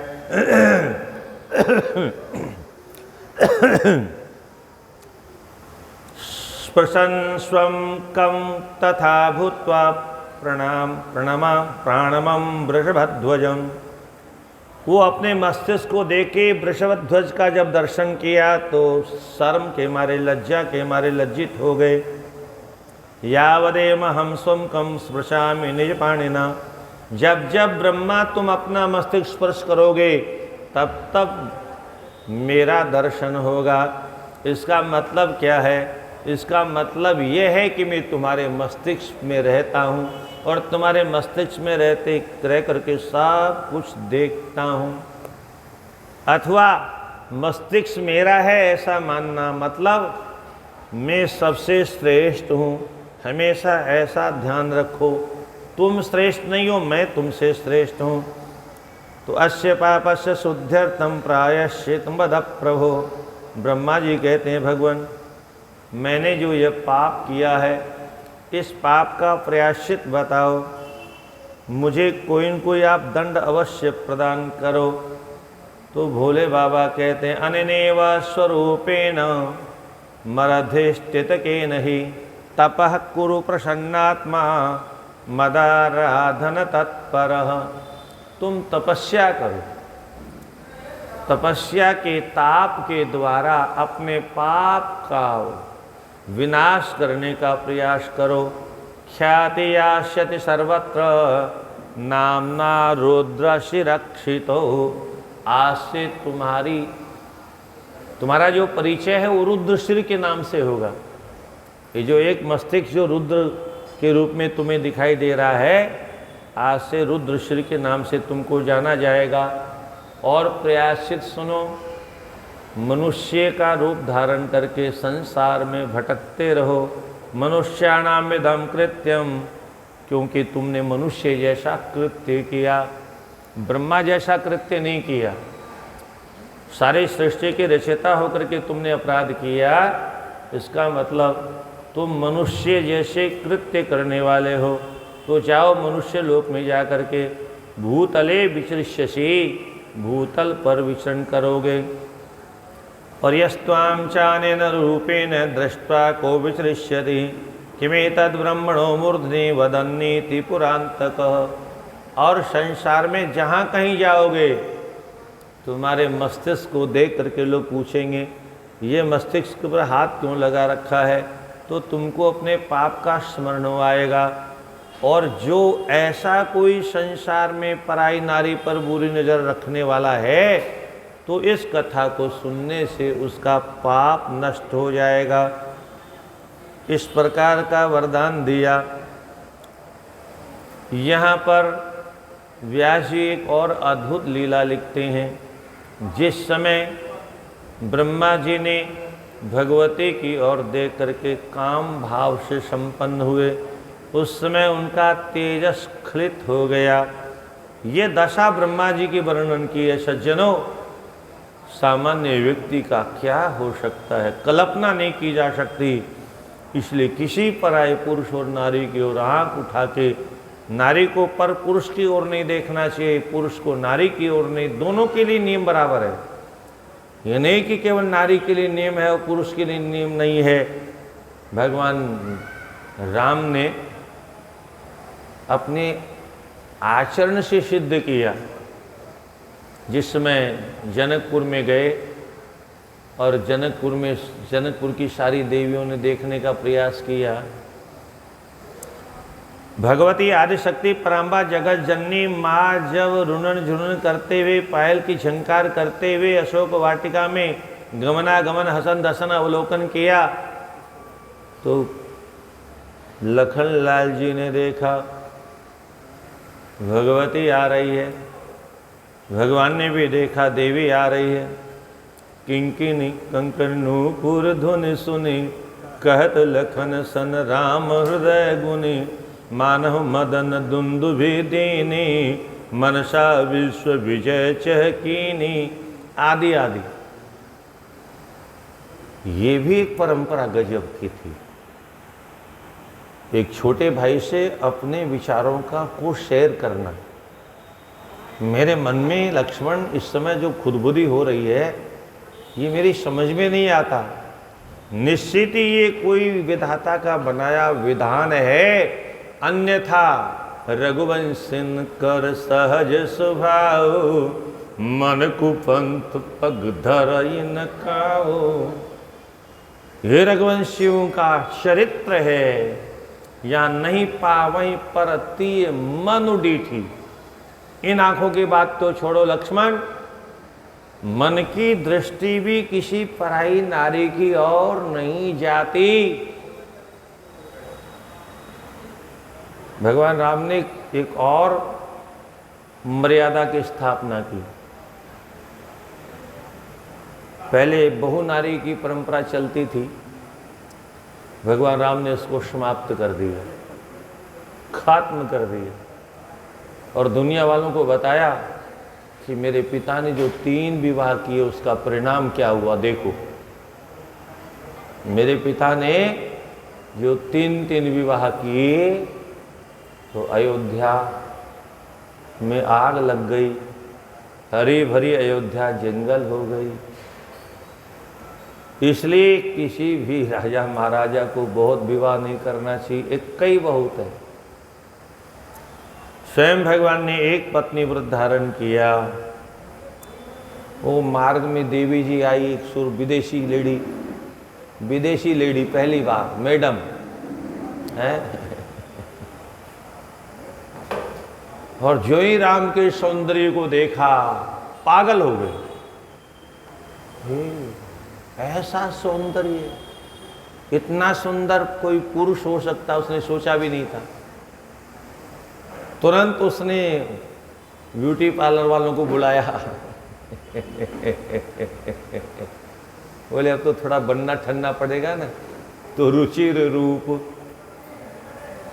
रूप बनाया, पहले नहीं थी अभी बनाया ताजा ताजा।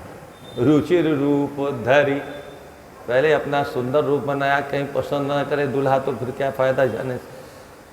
तो रुचिर रूप धरी प्रभु पही जाई, और बोली वचन बहुत। ये राक्षसी परंपरा है, किसी अनजान व्यक्ति के सामने हंसना, ये हमारे देश की परंपरा नहीं है, पर विदेश में चलता है ये सब। और हमारे देश की यह भी परंपरा नहीं है एक नारी किसी पुरुष के सामने जाकर के स्वयं उसका हाथ मांगे। अभी यहाँ चर्चा आएगी, भगवती स्वयं कहेगी, वो पीछे चला गया लगता है? भगवान शिवजी भगवती को दर्शन देने पहुँचे, और दर्शन देने जब पहुँचे तो कहा मैं तुम्हारे पर प्रसन्न हूँ और तुम मुझसे विवाह कर लो। तो भगवती कहती है प्रभु क्या कह रहे हो आप, ये मर्यादा विरुद्ध होगा। आपको अगर मुझसे विवाह करना है तो मेरे पिता के पास जाइए, और पिता के पास जा कर के पिता से मेरा हाथ मांगिए। ये है 17 अध्याय का 22वां श्लोक।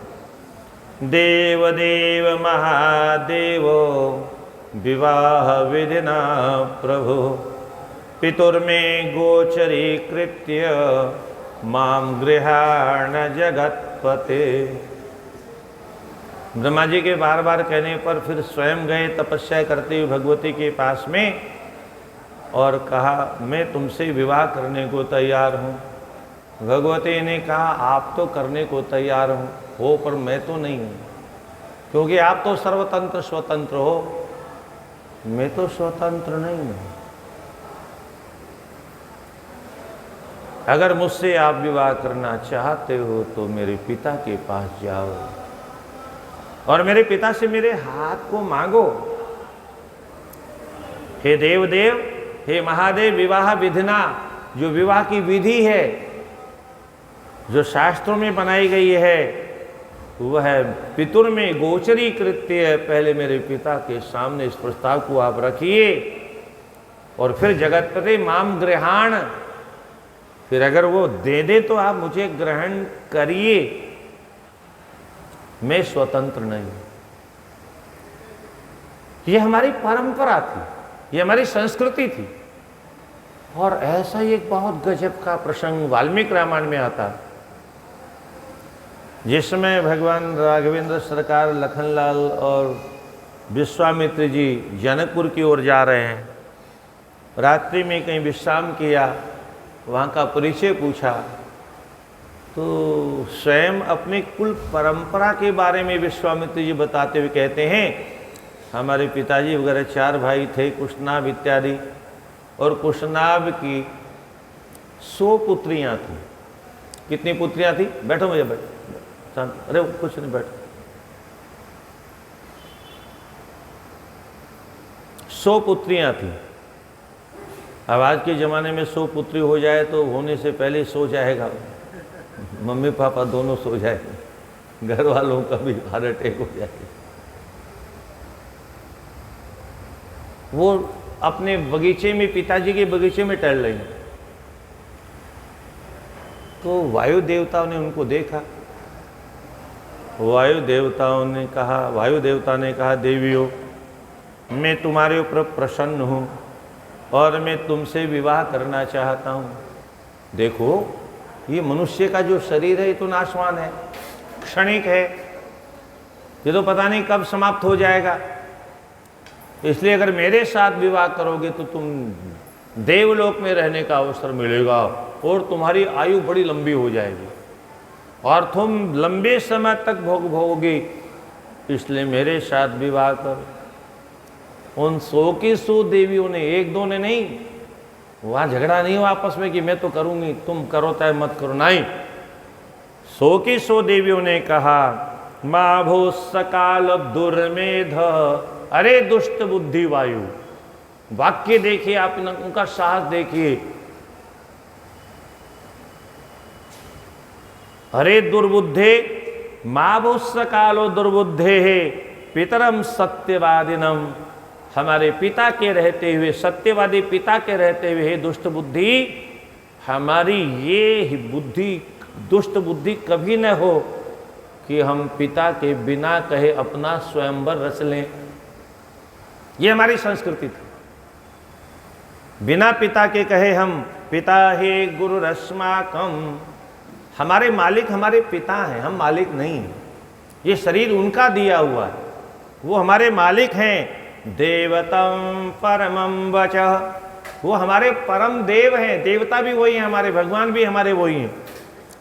इसलिए वैश्य नुदास्यति पिता सैनु भरता भविष्यति, यस्य न सहदास्यति सैनो भरता भविष्यति, हमारे पिता जिसको संकल्प करके दे देंगे, कन्यादान कर देंगे, हमारा पति वही होगा, कोई और नहीं हो सकता।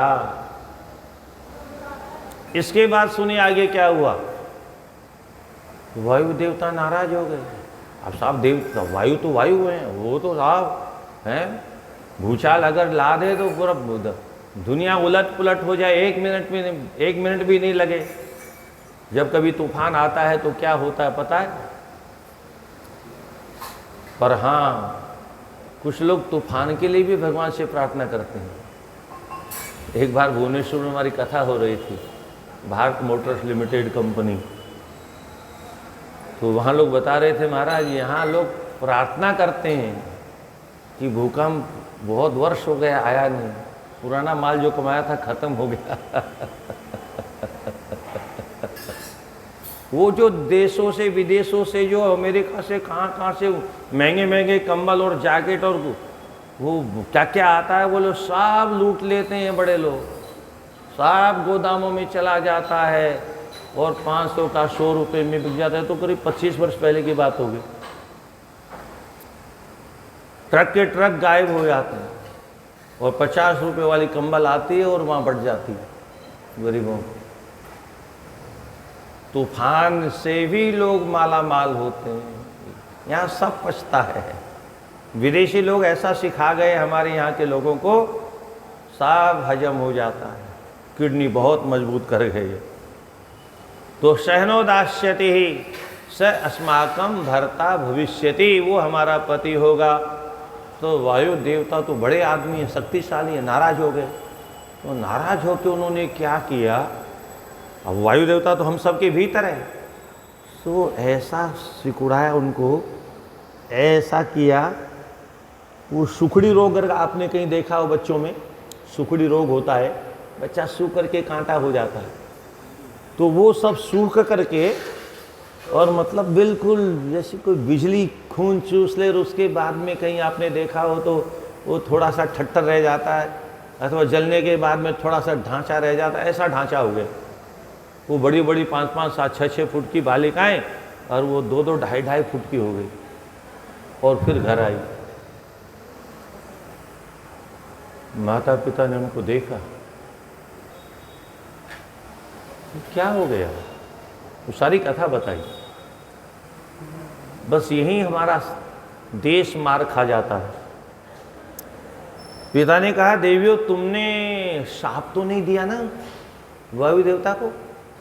क्षमा ही परमो धर्म, क्षमा ही परमम तपः, क्षमा करना सबसे बड़ा धर्म है, बताओ तुमने शाप तो नहीं दे दिया?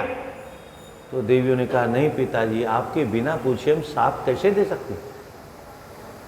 हम शाप दे सकती थी पर आपकी आज्ञा के बिना कुछ नहीं कर सकते। यहीं आकर के सनातन धर्मावलंबी मार खाते हैं, दया करो दया करो। और दया किस पर करो?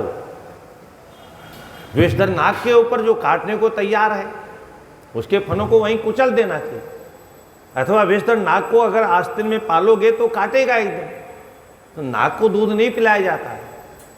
ये हमारे यहाँ की परंपरा है, वहां तक बंदनीय है। पर अगर नाग सामने आ गया, खुंपार मार करके काटने को तैयार बैठा है, हाँ काट ले भैया, ये क्या मतलब है? दुष्ट को दंड देना ये भी हमारा धर्म है।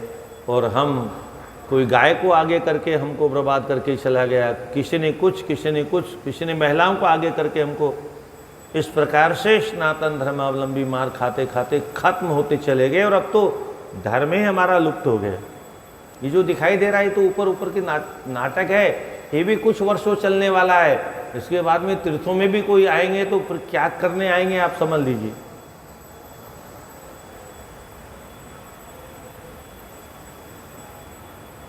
अद्भुत लीला है सज्जनों। भगवान का विवाह संपन्न हो गया, उसके बाद में विदाई का अवसर आया। और विदाई का जब अवसर आया तो विवाह के पूर्व भगवान जो यहाँ संकेत किया, वृषभ पर आरूढ़ होकर चल रहे हैं। क्या मतलब? धर्म के ऊपर आरूढ़ होकर चलना चाहिए। कहीं भी जाएं, विवाह के लिए जाएं तो भी धर्म पूर्वक, अधर्म पूर्वक विवाह भी नहीं करना चाहिए। अर्थ कमाने जाएं तो भी धर्म पूर्वक। और मोक्ष भी तभी मिलेगी जब हम धर्म पूर्वक जीवन जिएंगे। भगवान राम जब विवाह करने चले तो जिस घोड़े पर बैठे, वो घोड़ा कोई सामान्य घोड़ा नहीं था, कामदेव को घोड़ा बनाया। बाजी वेश जनु काम बनावा, बाजी वेश जनु काम, कामदेव को घोड़ा बना के उस पर बैठे। क्यों? राधे राधे दुनिया वालों को शिक्षा देने के लिए। भगवान राम कहते हैं, हे संसार के लोगों, विवाह तुम भी करने जाओगे। विवाह करना कोई बुरी बात नहीं है, पर विवाह करने से पहले एक काम जरूर करना, कामदेव को अपने बस में कर लेना। कामदेव को बस में करके उस पर चढ़ करके उसको अपनी सवारी बना लेना, तब विवाह करने जाना। जीवन में तुम्हें नारी विवश नर सकल गोसाई, नाचई नट मरकट की नाई, यह दशा तुम्हारी नहीं होगी, इसकी गारंटी। परंतु हम विवाह करने कब जाते हैं? जब काम हमको घोड़ा बना लेता है। क्या? काम हमको जब घोड़ा बना लेता है और हमारे ऊपर जब काम आरूढ़ हो जाता है, काम हमारे ऊपर चढ़ बैठता है, तब हमको विवाह की चिंता होती है। इसलिए जितनी कथाएं हैं यहाँ, उन कथाओं में बहुत सावधानी से श्रवण करना चाहिए। इन सभी कथाओं का अद्भुत संदेश है हमारे लिए। उस संदेश को हम समझ नहीं पाते हैं, केवल कथा सुनते रहते हैं।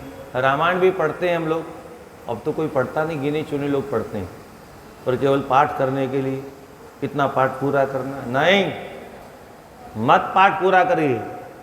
एक चौपाई पढ़िए पर उसको आप ध्यान से पढ़िए और वो चौपाई आपको कुछ कह रही है, उस पर ध्यान दीजिए। वो चौपाई आपको कह क्या रही है। जिंदगी भर हमको पाठ करते करते हो गया, कुछ भी पल्ले नहीं पड़ा। पाठ महत्व नहीं पूर्ण नहीं है। मैं फिर आपसे कहता हूं, गीता का पाठ करने से कुछ नहीं होने वाला, भागवत का पाठ करने से भी कुछ होने वाला नहीं। नियम पूरा करते हैं। क्या सीखा इसमें से ये पता ही नहीं। नियम पूरा किया हमने इन ग्रंथों से सीखा क्या, कोई मतलब नहीं। फिर उस नियम से क्या हुआ? अच्छा है उतना समय आपका पाठ पूजा में गया, ये भी अच्छा है, पर इससे अच्छा है आप उसको समझिए। भागवत सुनने से भी कुछ नहीं होगा, सुनाने से भी कुछ नहीं होगा। कब होगा? जो इन ग्रंथों में लिखा हुआ है उसको जब हम आचरण में अपने ले आएंगे, उसी दिन उसका फल मिलने लग जाएगा। उसी दिन चमत्कार जैसा दिखाई देगा। अभी तो आप लोगों को एक चौपाई का अर्थ लगता है तो आनंद आता है, वो भी नहीं, हमारे जीवन में उतर जाए तब उसका आनंद है। भगवान विदा होते हैं।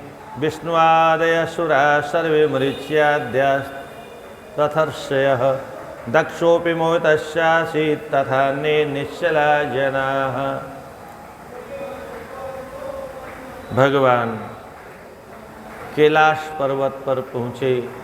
वहाँ पर सारे देवताओं को विसृष्टा अपि विष्णुआद्यः शंभुना पुनरेवते। सारे देवता अपने अपने घर नहीं गए, कैलाश पर्वत पर गए। जैसे आजकल बाराती बस वहीं से अपना हो गया, फॉर्मेलिटी पूरी हो गई। और उसके बाद में भगवान भोलेनाथ ने अपने शक्ति के अनुसार सबका स्वागत सत्कार किया, फिर सबको विदा किया। तो शंभुमाभाष्यते सर्वे विष्णुवाद्यमुदिताननाः स्वं स्वं धाम ययुर्नत्वा स्तुत्वा च मुनियस्सुराः। भगवान को नमन करके सब अपने अपने धाम को चले गए। और भगवान भोलेनाथ कुछ काल तक कैलाश पर्वत पर रह करके नाना प्रकार की लीलाएं करते रहे। जगत मात पितु शंभु भवानी है, इनके श्रृंगार न कहूँ बखानी। तुलसीदास जी ने बहुत गरिमा का परिचय दिया। जगत मातु पितु शंभु भवानी, ये जगत के माता पिता हैं। अब कैसे कैसे इन्होंने विहार किया, बोले वो सब हमारे वर्णन की लायक नहीं, हम नहीं वर्णन, हमारा अधिकार नहीं। आजकल हमारे देश में विशेष करके हमारे वृंदावन इत्यादि में एक रसिक संप्रदाय चला और उन्होंने कुछ हिंदी में अपना उसका पाठ भी होता है, विशेष करके निम्बार्क संप्रदाय में हरिदास और हित हरिवंशदास आदि सब चलता है। भगवान बड़े रसिक थे, ऐसा करते थे, ऐसा करते थे, ऐसा करते थे। गोपियाँ दर्शन करती थीं झरोखे में से। अब ये सब बात कहीं गले उतरती नहीं। जयदेव ने भी कुछ ऐसा ही लिखा है। उसके बाद में कालिदास ने भी कुछ लिखने का प्रयास किया उल्टा सीधा।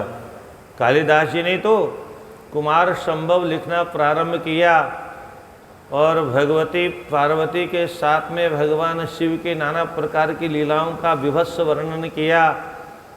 कोढ़ हो गया कालिदास, कुष्ठ रोग हो गया। कालिदास जैसे विद्वान को जिन्होंने भगवती सरस्वती की काली की तपस्या करके तब विद्या प्राप्त की थी। विवाह के समय तो आले दर्जे के मूर्ख थे, लिख लोड़ा पढ़ पत्थर, जिस डाली पर बैठे थे उसी को काट रहे। बाद में जब पत्नी के द्वारा तिरस्कार हुआ तब तपस्या की और उस तपस्या से विद्या को प्राप्त किया। और उसके बाद उस जो कोढ़ हो गया तब विद्वानों से प्रार्थना की, क्या अपराध हो गया? बोलो नालायक, बड़े भारी पंडित बनते हो, अपने माता पिता के व्यवहार का इस प्रकार का गंदा वर्णन। अब ये दूर कैसे होगा महाराज? बोले भगवान राम का चरित्र लिखो। तो रघुवंश लिखा। रघुवंश में लगभग 19 सर्ग लिख करके और रघुवंश में भगवान राम का इत्यादि का शब्द का वर्णन किया, उससे उनका कोढ़ दूर हुआ। भगवती भगवान के चरणों में बैठ करके 23वां अध्याय। देव देव महादेव करुणा सागर प्रभो दीनोद्धर महायोगिन कृपाम कुरु ममोपरि। हे देवादिदेव, हे महादेव, मेरे ऊपर कृपा करिए। त्वं परः पुरुष स्वामी रज सत्वतम परः।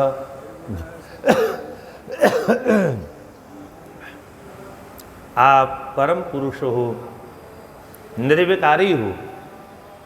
अब ये शब्द देखिए आप कैसा है? दीनोद्धर, दिनों का उद्धारण करने वाले हो। आप मेरे ऊपर कृपा करें। आप निर्गुण हो, आप ही सगुण हो, आप ही जगत के साक्षी हो, आप निर्विकारी हो। अब यह निर्विकारी शब्द का तात्पर्य क्या है? पीछे तो विहार की चर्चा हुई और यहाँ भगवती पराम्बा माँ अर्थात उनकी धर्म पत्नी कहती आप निर्विकारी हो। जिसकी पत्नी ये प्रमाण पत्र दे दे कि मेरे पति तो निर्विकारी हैं, इनमें कोई विकार नहीं, तो इससे बड़ा दूसरा कोई प्रमाण पत्र हो सकता है क्या? क्या भगवती प्रमाण पत्र दे रही हैं आप निर्विकारी हो, आप में कोई विकार काम क्रोध लोभ ईर्ष्या द्वेष मद माश्रय आ नहीं सकता। इसका मतलब जो क्रोध दिखाई देता वो क्या है? बोले वो जगत को नियंत्रित करने के लिए क्रोध को बुलाना पड़ता है। प्रलय करने के लिए भगवान भोलेनाथ तमोगुण को निमंत्रण देते हैं, आवाहन करते हैं, तब तमोगुण उनके पास, बिना क्रोध के तो विनाश नहीं हो सकता ना। तो भगवान भोले बाबा हमेशा क्रोध में नहीं रहते, हमेशा क्रोध में तो हम भी नहीं रह सकते, ब्रेन हेमरेज हो जाएगा। आपको भी 2-4 घंटे क्रोध करके देखना संभव नहीं है। किसी भी विकार में बहुत समय तक रहना संभव नहीं है। हमारा निज धर्म है आनंद, उसमें हम जीवन भर रह सकते हैं, जीवन भर। पर विकार हमारा धर्म नहीं है। हम ईश्वर अंश जीव अविनाशी चेतन अमल, हम निर्मल हैं, मल हमारा धर्म नहीं है। ये तो जगत के साथ में रहने से हम जगत के दास हो गए। जो जगन्नाथ के दास थे वो जगत के दास हो गए, जो रामदास थे वो कामदास हो गए।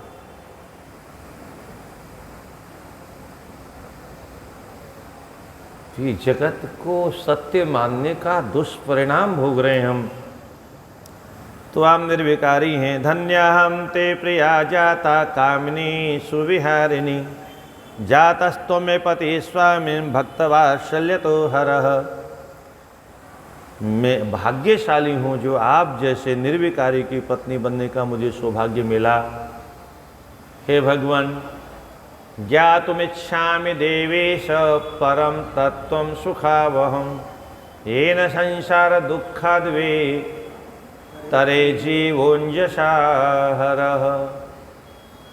भगवान, मैं आपसे वह परम तत्व जानना चाहती हूँ जिसको जानने के बाद जीव का भव सागर से उद्धार हो जाता है। अंजसा, सरलता पूर्वक, मेहनत नहीं करनी है, परिश्रम नहीं करना, बिना परिश्रम के भव सागर पार हो जाए।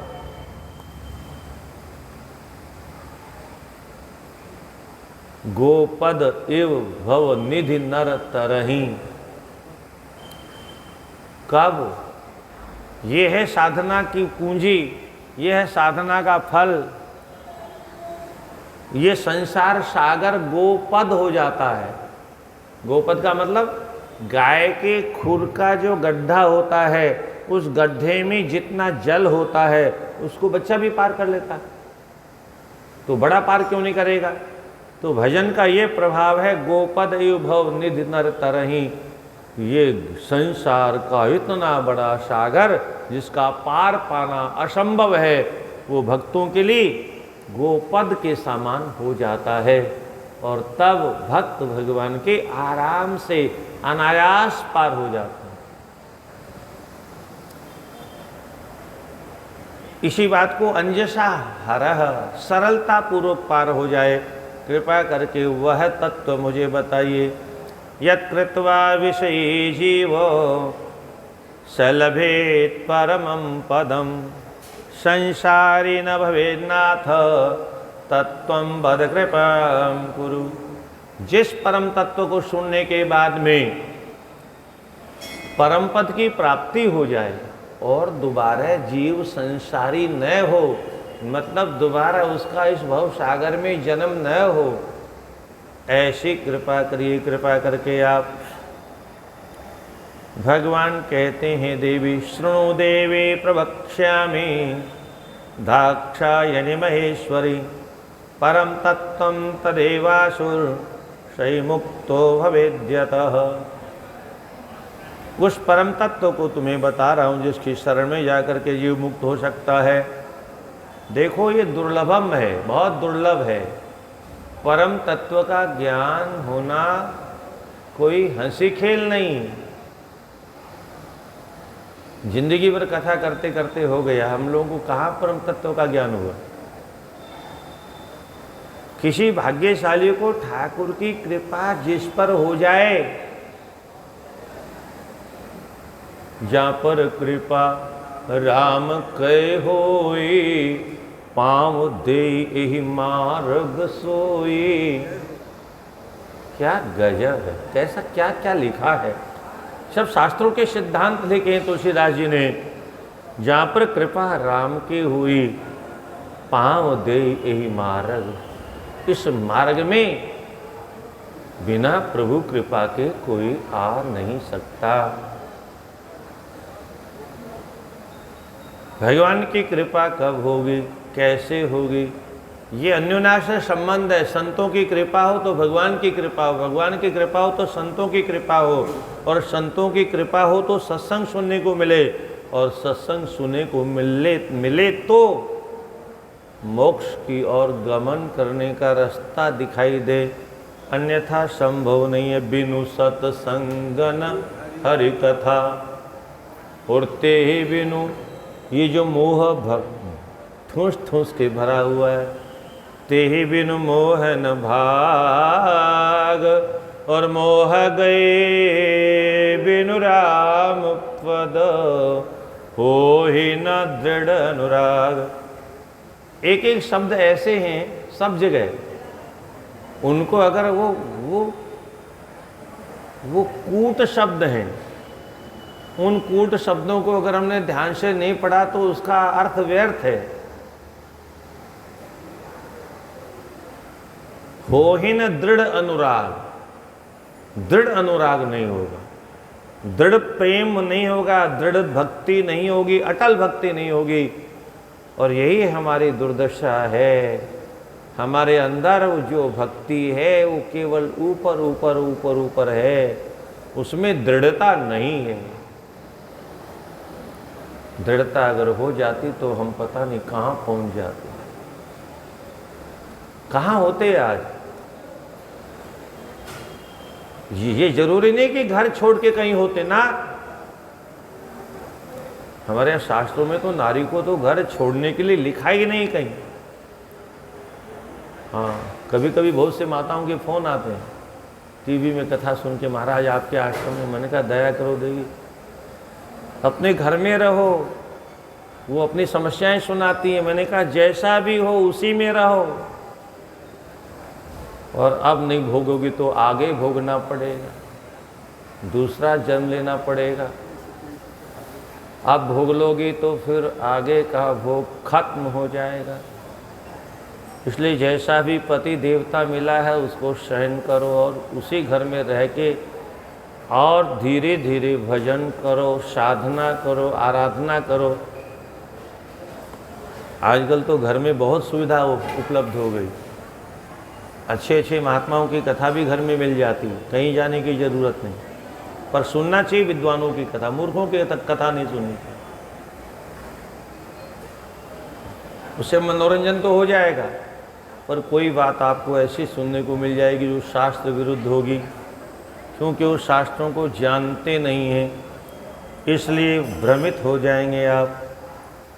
तो भगवती कहती है, भगवती ने प्रार्थना की, भगवान कहते हैं बहुत दुर्लभ है। तन्माता मम भक्तिश्च, क्या अद्भुत है मेरी भक्ति, जिसके बारे में तुमने प्रश्न किया वो भक्ति कौन है? तत्माता, विज्ञान की माँ है। उसके बिना विशेष ज्ञान संभव नहीं है। ज्ञान की माँ कौन है? भक्ति है ना। तो बिना भक्ति के ज्ञान पैदा कहाँ होगा? बिना भक्ति के वैराग्य का जन्म कहाँ होगा? इसलिए पहले भक्ति आवश्यक है, और भक्ति अगर आ गई तो उसका प्रमाण ही है ज्ञान और वैराग्य। अगर जीव में भक्ति नहीं आई तो निश्चित है ज्ञान वैराग्य का जन्म भी नहीं होगा, और ज्ञान और वैराग्य का जन्म नहीं होगा तो फिर भक्ति आगे बढ़ेगी नहीं। भक्ति दुखी हो जाएगी, भक्ति सूख जाएगी, कांटा हो जाएगी। तो तन्माता मम भक्तिश्च भुक्ति मुक्ति फल प्रदा, सुलभा मत प्रसादाधि नवधा सा प्रकीर्तिता। मेरी भक्ति विज्ञान की माँ है, और जिसके जीवन में भक्ति का प्रादुर्भाव हो जाता है, भगवान कहते हैं डरना नहीं चाहिए। क्योंकि कुछ लोगों को ऐसा लगता है कि भगवान का भजन करेंगे तो दुनिया मिट जाएगी, दुनिया छूट जाएगी। और भगवान कहते हैं भुक्ति मुक्ति फल प्रदा, मेरी भक्ति करने वालों को भुक्ति भी मिलती और मुक्ति भी मिलती। भुक्ति का मतलब संसार के भोग। अरे किसको नहीं मिला? विभीषण को नहीं मिला, सुग्रीव को नहीं मिला, ध्रुव जैसा बालक उसको मिला, प्रहलाद जैसे बालक को मिला। तो भगवान तो ये कहते नहीं कि तुम सब छोड़ दो, पर हाँ सब मेरा है ऐसा न मान करके सब आपका है, मेरा मान के अहंकार नहीं करना। भक्त सरल होता है, तरल होता है, नम्र होता है। और हमारा शास्त्र कहता है अगर नम्रता नहीं है, अगर सरलता नहीं है, हम बड़े आदमी, हम बड़े विद्वान हैं, तो बड़े नखरे हैं साहब।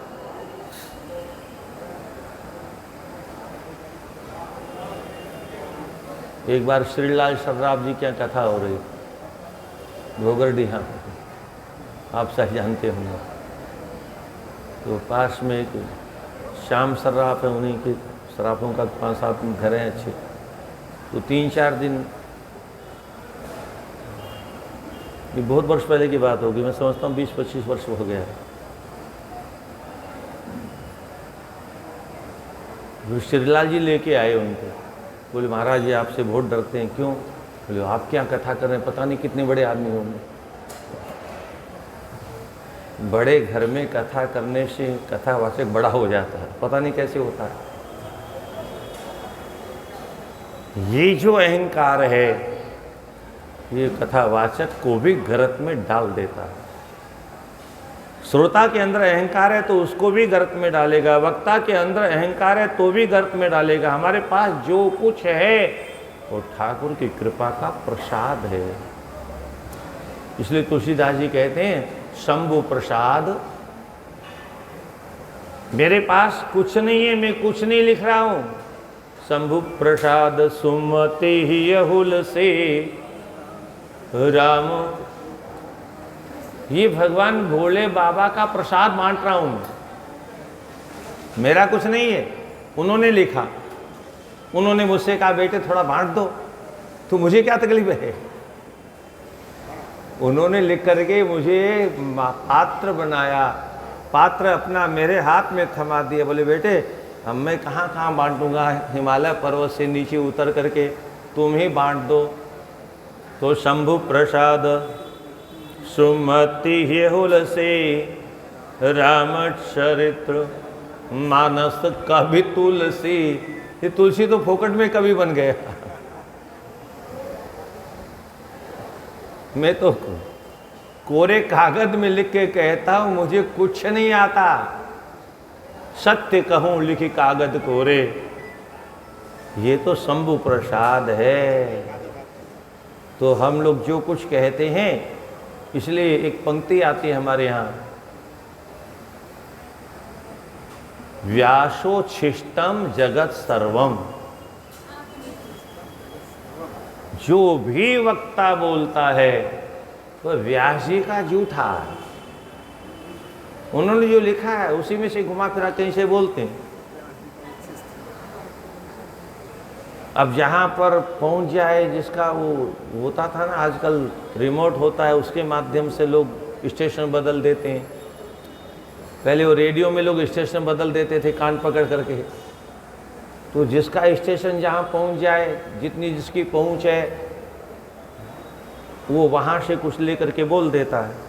अब बोलने के बाद में अगर कहता मैं बोलता हूँ, मैं कहता हूँ, तो ये उसका विशुद्ध अहंकार है, ये पतन का मार्ग है। तो तन्माता मम भक्तिश्च भुक्ति मुक्ति प्रदा फल प्रदा सुलभा मत प्रसादाधि नवधा सा प्रकृतिता, ये भक्ति मेरी कृपा से ही प्राप्त हो सकती। सुलभा मत प्रसाद, मेरी कृपा से, मत प्रसाद शंभु प्रसाद है, वही कह रहे हैं यहाँ पर, यहीं से लिया होगा भोले बाबा ने। भगवान कहते हैं मेरे प्रसाद से ही प्राप्त होती है, मानी मेरी प्रसन्नता से प्राप्त होती है। और वहाँ प्रसाद का मतलब हुआ है, प्रसाद नहीं है जो प्रसाद होता है।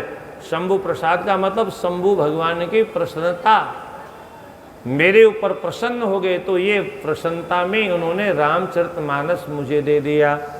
यहाँ भी भगवान कहते हैं ये जो भक्ति है मत प्रसादा सुलभा, मेरे प्रसाद से सुलभ होती है, यानी मेरी कृपा से सुलभ होती, अन्यथा नहीं मिलती। परंतु ये भक्ति 9 प्रकार की होती है, एक प्रकार की नहीं होती। नवधा सा प्रकीर्तिता, नवधा भक्ति होती है। ज्ञ भक्तो ज्ञाने च भेदो हि तत्कर्तुं सर्वदा सुखम, विज्ञानम न भवत्येव सति भक्तिर्विरोधिनः।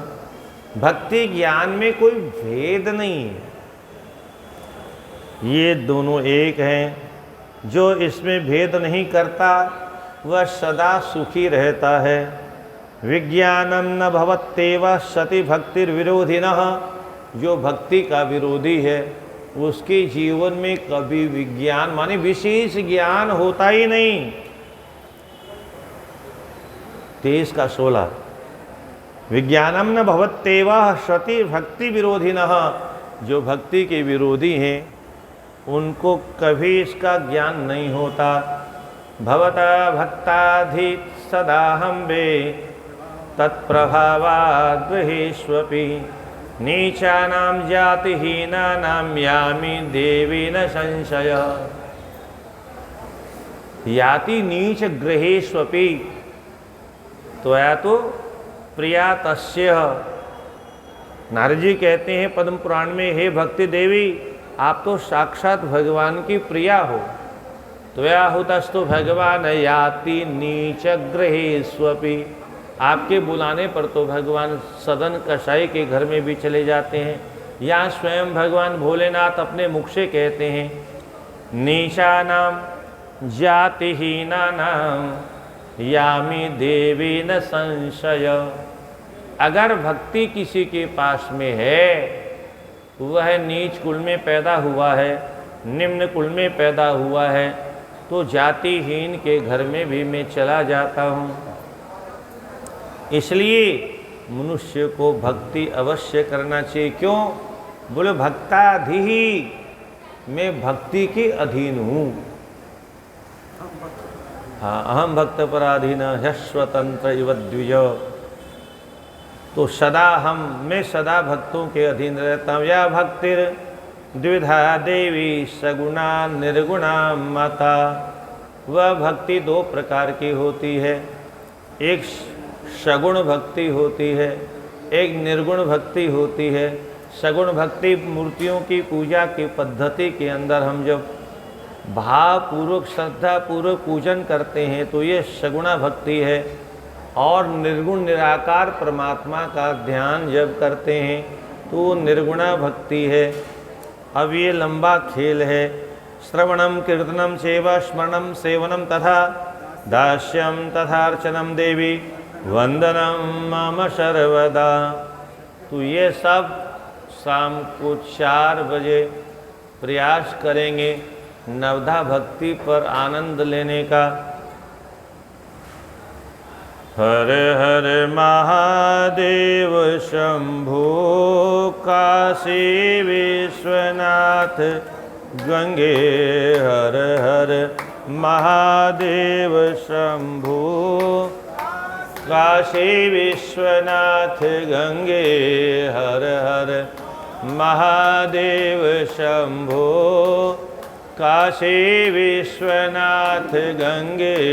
हर हर महादेव शंभो काशी विश्वनाथ गंगे।